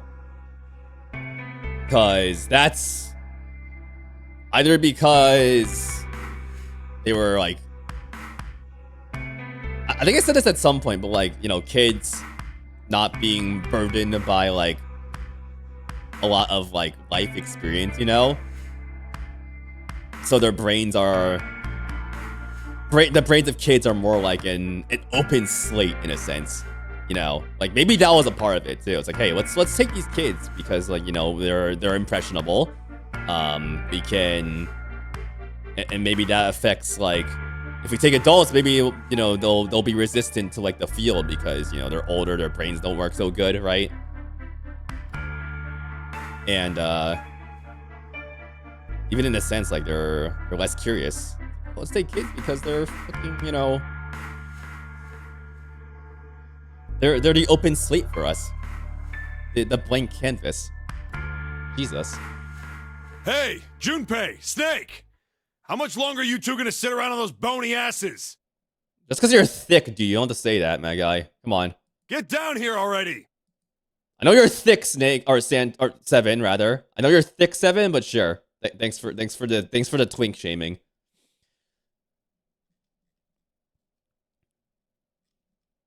Junpei got cut off there. Seven's voice echoed up from below. Snake took a deep breath and blinked rapidly, as if just waking up from a long nap. He's right. Let's go, shall we? We don't have much time. We need to get out of here, and soon. Snake headed for the stairs, but Junpei put out an arm to stop him. Hold it. There's one more thing I want to ask you. Hmm? Are you sure that there were 18 kids? Are you sure that there were 18 kids? The questions people ask are also very important in this game.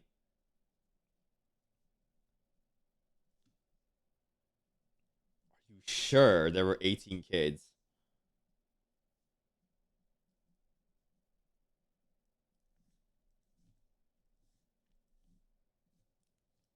Why? Well, I thought it was only 16. What? Wait, what? When was that mentioned? I must have forgotten. I thought it was only 16. Oh, yes. That was what they said on the news, wasn't it? Oh, so it was on the news. Oh, shit. Okay. What, the entire thing?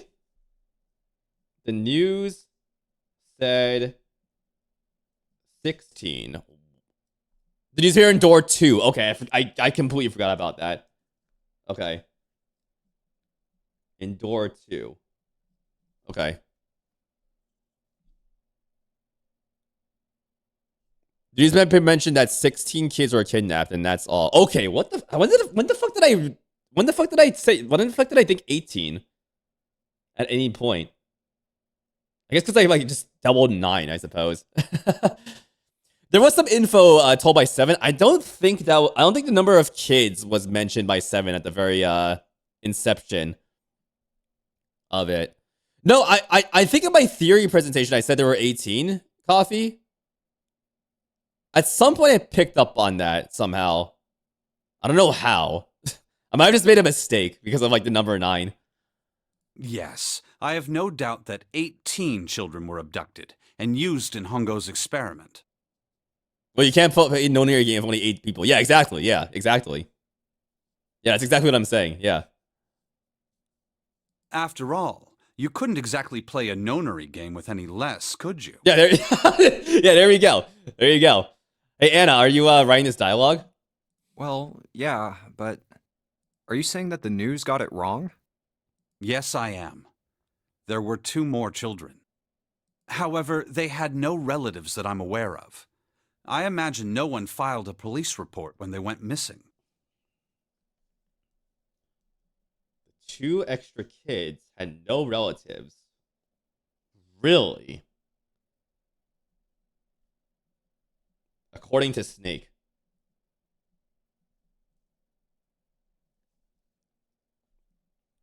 Okay. They were brother and sister, like Clover and I. Okay. The brother's name was Aoi. Okay. The sister's name was... Her name was... Okay. They couldn't seem to bring himself to continue. It looked as if what he was about to say brought him great pain. Okay, so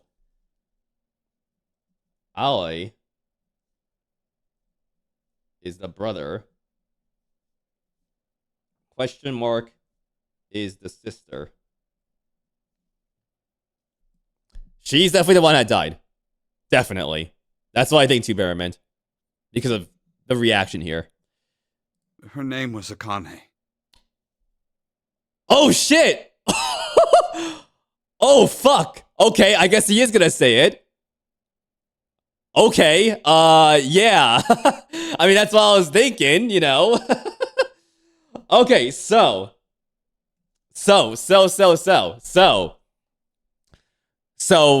that basically confirms it, you know, that Akane was the person who most likely died during another game.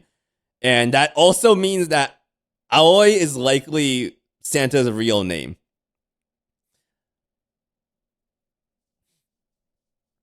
Okay, interesting. I need to see how much that influences what I've been thinking in a second here. That was the girl who died. There you go, yeah. Oh shit. Oh my god, guys! Oh my god. Now Junpei knows too. Junpei felt as if he'd been punched in the stomach. His vision went blurry, and his head felt light. Akane Kurashiki died? Jesus. So she's dead?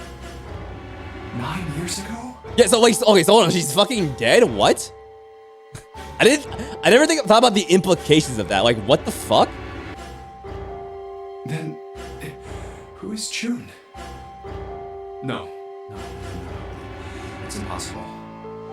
So how is Akane here? I never thought about the implications of like whether that was if that was real. Like, what the fuck?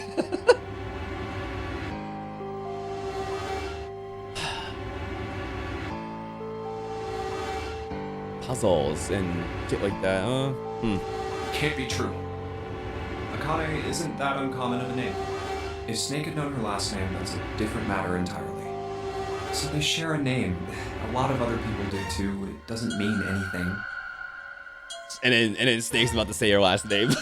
Probably. It was someone else. Of course it was. It has to be. Junpei shook his head hard and pulled himself back to reality. Snap back to reality! Is something wrong, Junpei? Your breathing sounds strange. Then Snake had noticed. Junpei cleared his throat and tried to act calm. Oh, no, it's nothing. I'm fine. For the record, no one else, I believe, knows Akane's actual name because, like, everyone just knows her as June. So, Let's get back down there, alright? Snake raised an eyebrow, but said nothing. He headed down the stairs. The snares? The snares. Snail stairs. Junpei bringing up the rear. I couldn't do it. Why didn't I ask? What's her last name? I just couldn't get the words to come out. Awkward. With every step he took, the cold, hard sound of feet against metal dug at his heart. Oh my god, guys. Oh my fucking god. Let's finish this room. Holy shit. Oh my god.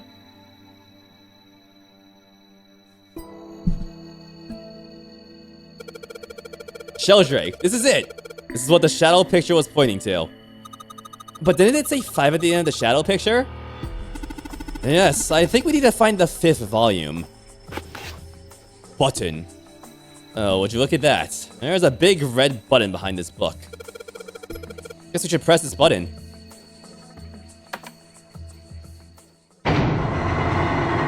Fuck. Oh my god. Okay then, Jesus. What was that sound? It sounded like something real big was moving. Came from the top floor. Alright, let's go check it out. Does it say Dadkind? Yeah, these are like authors or like people. Yeah, so we got Dadkind, Leberniz, Owen, and Sheldrake. Again, Sheldrake.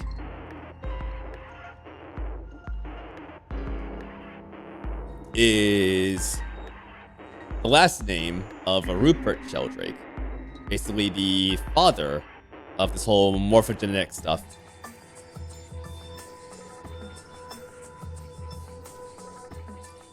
I already pressed that. I don't think I need to do it again, do I? Oh, press it again. Press it. Press it. What am I doing? I can't be wasting time like this. I need to get to the top floor. I don't have time to be staring at books. I need to get to the top floor fast. I don't have time to be screwing around like this. To the top floor. Double time. Alright. Damn. Fucking man. Let's go.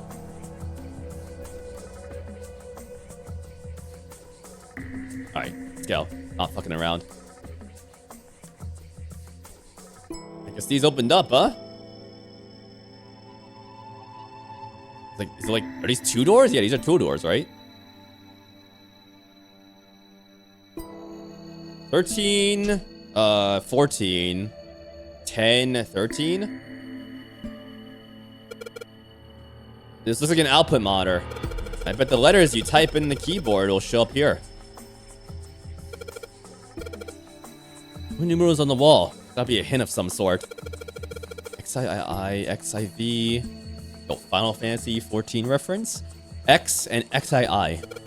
Those are all Roman numerals. Do you think we just need to put in the numbers from the wall on the keyboard? No, you can't. The keyboard doesn't have any number keys. You can't type in stuff like 3 or 4. Then that means... Well, I bet you've got to type something on that keyboard. Yeah, but you can only type enter letters. And it looks like you only enter 4 letters. Let's see how it works. So you need to hit enter once you type in the letters. And you can erase what you typed with clear. Okay, I get the basic operations. Alright, hold on. So 13, 14, 10, 13.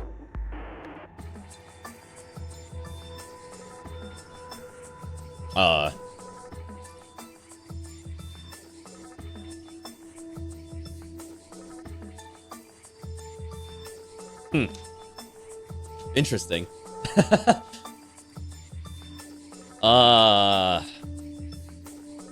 13, 14, 10, 13. 14. 10, 13, you can only type in the letters. It might be hex, yeah. I was trying to see if there was anything like we had a 13 count of before. It's most likely hex. So 10 CD Oh, well. I mean, that's all I was thinking it was.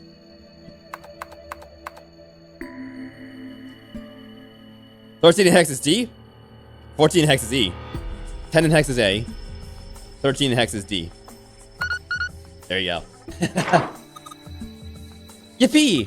You did it, Junpei. It's unlocked now. Good job, Junpei. Whoa there. Don't get too excited. The bastard was dead, remember? Makes you think whatever's waiting for us isn't good. So what? Jeez, you're such an old lady. We can't be worrying about stuff like that. I mean, come on. We got to unlock, didn't we? Let's go. Hurry up. It says open. Open sesame. Little gap over there. Which door's open? This one? It's a thick metal door. There's a handle in the middle of it, though. All right. Get this thing open.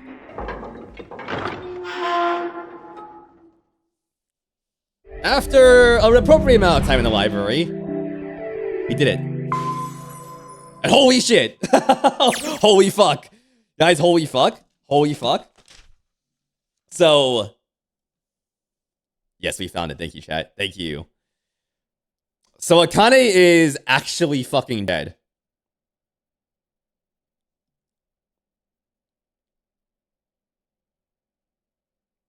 Which means, like, how the fuck is she here right now? I mean, like, weird timeline shit. But also, like, is it the puzzle thing is very interesting. The whole deal where the Nevada group and the ship group basically had the same puzzles. That's very interesting. And that's because we've been doing puzzles too. So is that happening, like, as well right now? Like,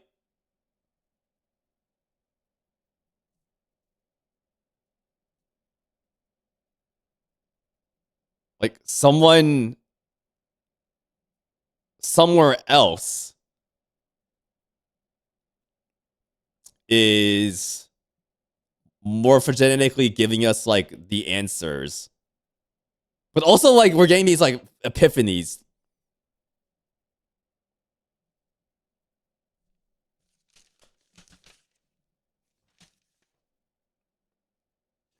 I just said that word out of nowhere, by the way. I guess the world blink thing was like,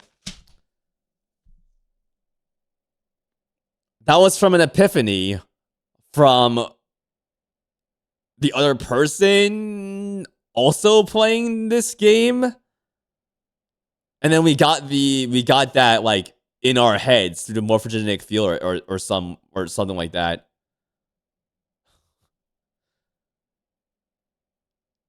Yo, Pneumatic, thanks for stopping by. Good luck on your MIDI protocol studying. Oh my fucking god. Thank you for stopping by. I'm just like, sorry, my brain's just going insane. So someone else is playing the same shit right now, I guess. It's funny it's a game, because, like, you know, like, multiplayer, you know, or like other people playing the game at the same time, you know?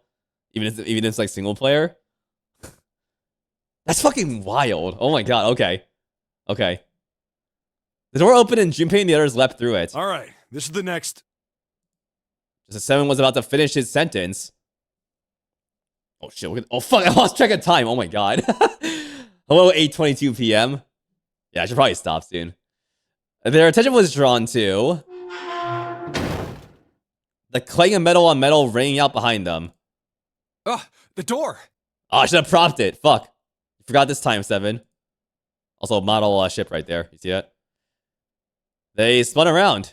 The door they just come through had slammed shut. Did that just close on its own? Don't tell me we can't go back. I don't know. Let's see. Junpei grabbed hold of it with both hands and pulled with all his strength. Damn it. It looks like it locks automatically. Is there any other way out? Well, there's another door over What on the the fuck right. is all this? There's a card reader next to it. What is all this shit? Is that an eye over there? What is that? What the fuck? It's got a red light on it, though, so I'm pretty sure it's locked, too. But there is a card reader, right? Yeah.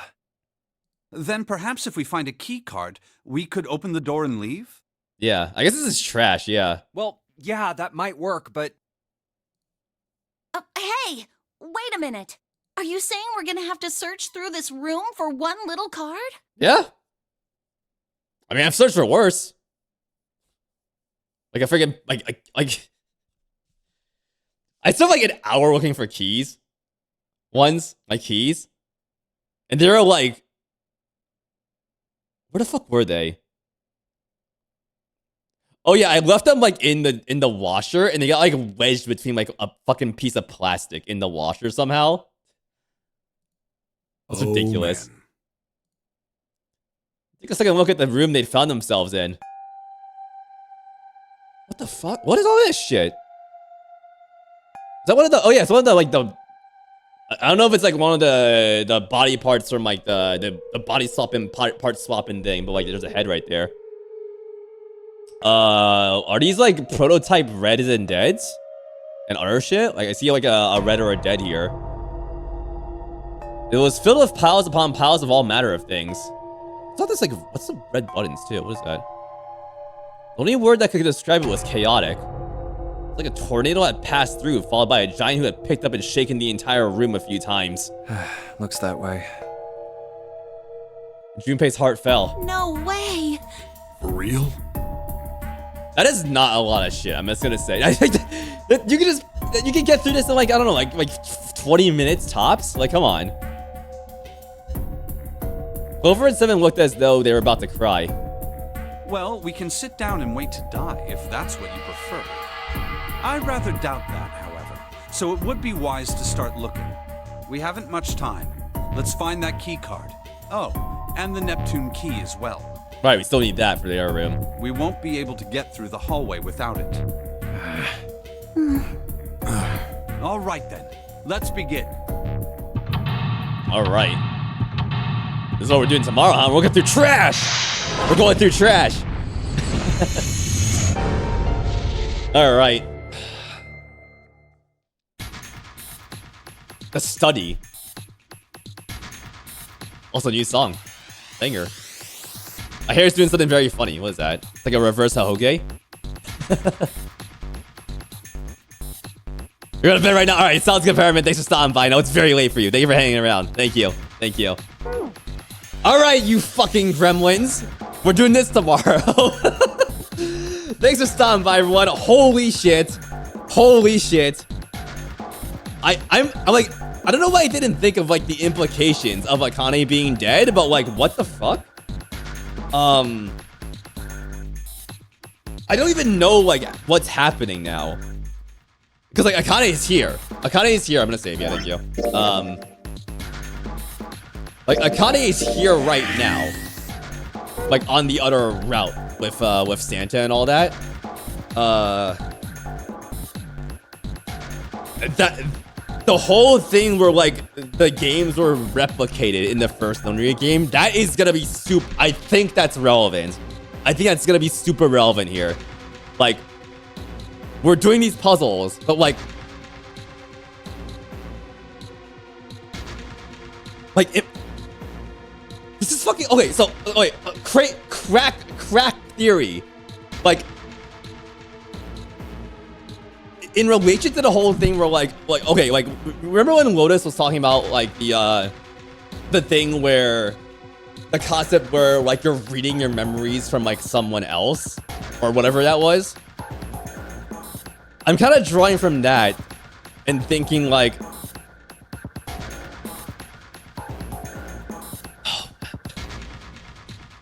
am I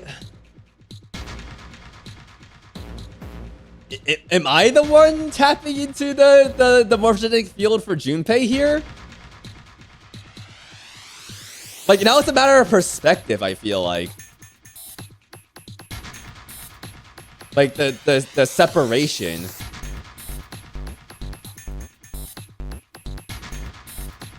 And like, who am I actually playing as?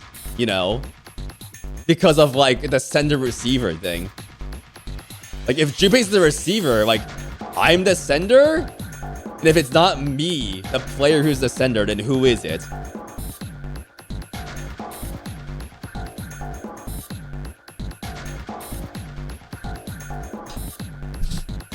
Fuck. Alright, we're gonna leave it at that. I think that's gonna be the leading theory now. Jesus Christ. Okay.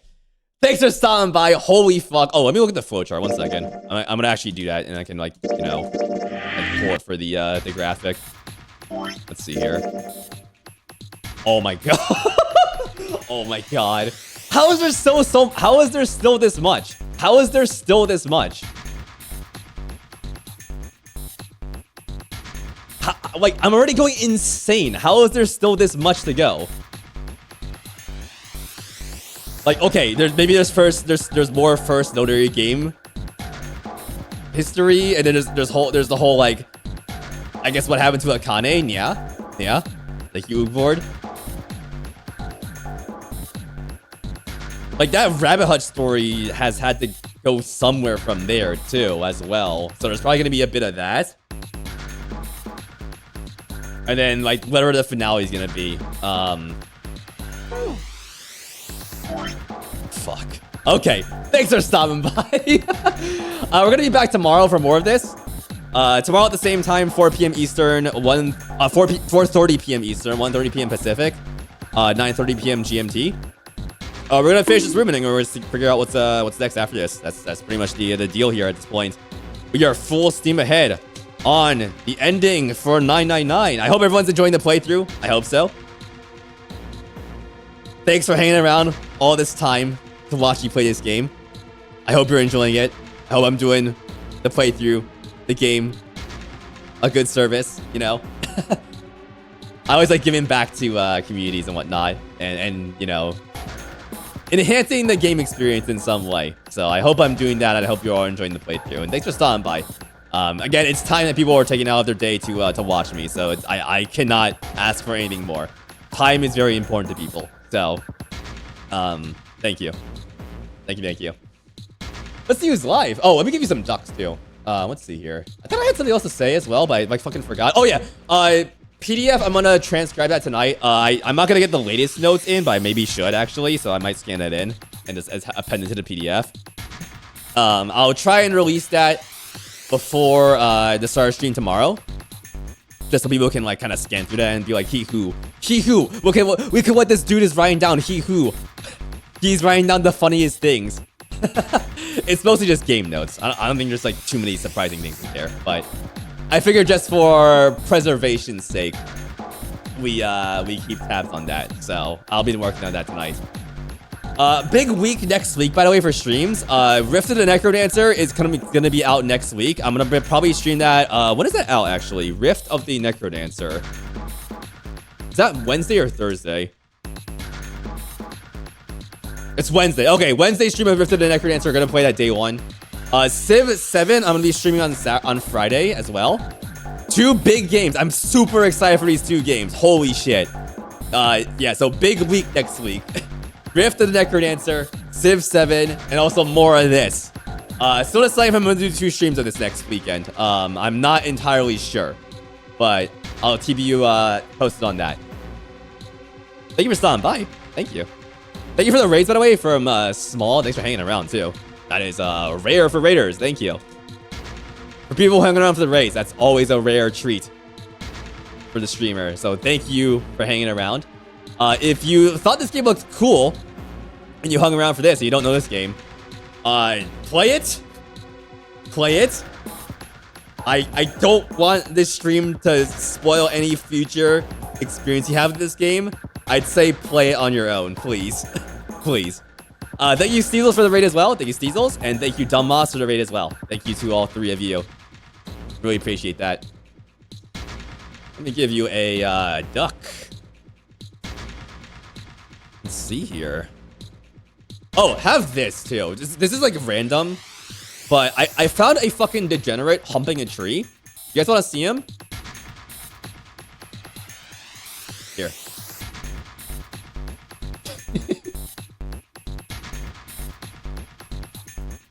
Yeah, like there's these fellas around town for some reason. Like, it's like it's an art. I think the explanation for this is from the artist, who is Philippe Catherine. The explanation for this is it's an off-kilter movement to embrace the aesthetics of cuteness in our environment. And it has been specifically written as a way to bring a bubblegum,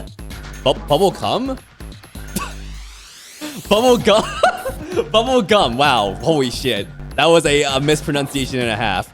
A bubblegum coated splash of whimsy to downtown. So they were getting whimsy with it. With this. Why did I fucking say that was a total like mispronunciation. I did not mean to say that.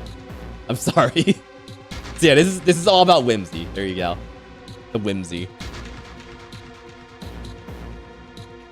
Oh, also, have a seal. And the stream is usually like little fella time. So here you go. For them. That guy.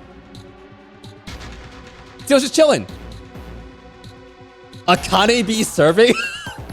Natsubai, I swear to God. What is she serving? Facts? That seal. Just chilling. Chilling in the water. The warm aquarium water. There you go. And also, let me give you... let's see here. I think I got a... Is my SD card still plugged in? Let me see here. I don't think so. Yeah, no, it's not. I'm gonna see if I can give you a video to send you all off on. Let me see who's live, by the way. Let's see who's who can raid. Oh shit, I've got someone that Genghis is live. Okay, we're gonna raid Genghis. Yeah. Yeah. Yeah, Genghis is playing a bug game. Someone, I think people were playing a bug game. One of the raiders is playing a bug game. We have another bug game here. Bug Fables. Bug Fables. The Everlasting Spring. Genghis is very early in that game, I'm pretty sure. But yeah, it's Bug Fables. It's bug game. Bug game's good. I like bug game. Genghis is a good friend of the stream. So be sure to hang around for that raid. I will see you all tomorrow for more 999. Holy shit. Guys, I'm going fucking insane. Okay, I need to eat dinner after this. I need to disconnect from the morphogenetic field right now. Because like I'm going insane. Okay.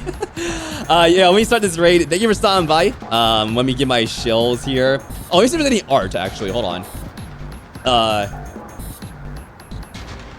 Again, there was art this morning from Lily. I think overnight actually, technically. Yeah, if you want to see the full version of this art. Here, duck, go away for now. Sorry. Yeah, here you go. Here it is. It's me, just a little guy. I'm just a little guy. Link to the art there. Thank you, Lily, for all of the Louis fan art as always. Thank you. Also, I have it. How you doing? Oh, excuse me. He's just a little guy. He's just a little guy. It's not my birthday. It's my birthday in approximately 4 months, actually. Yeah. Yeah, Lily is definitely #1 Luigi fan artist. So, yeah, thank you. Again, like, time watching this stream and also doing art of my fellas. Like, what the fuck? I could cry, honestly. Thank you for the fan art. Thank you, of Luigi. All right, now we're gonna raid. I have a duck for you. Let me start that duck again. There we go. Genghis is cool. Genghis has duck ass emotes in his chat. If you want to like just throw some duck asses in there too. What's the exact duck ass he has? Let me see here. Cry, I will cry. Lily, thank you. A cry of appreciation. What duck ass does Genghis have? Oh, he just started. Nice. Okay. Okay, capital D duck ass. That's the one he has. That if you want to just spam that, there you go. Capital D duck ass. Otherwise, you can use normal raid messages, just, you know, duck emojis.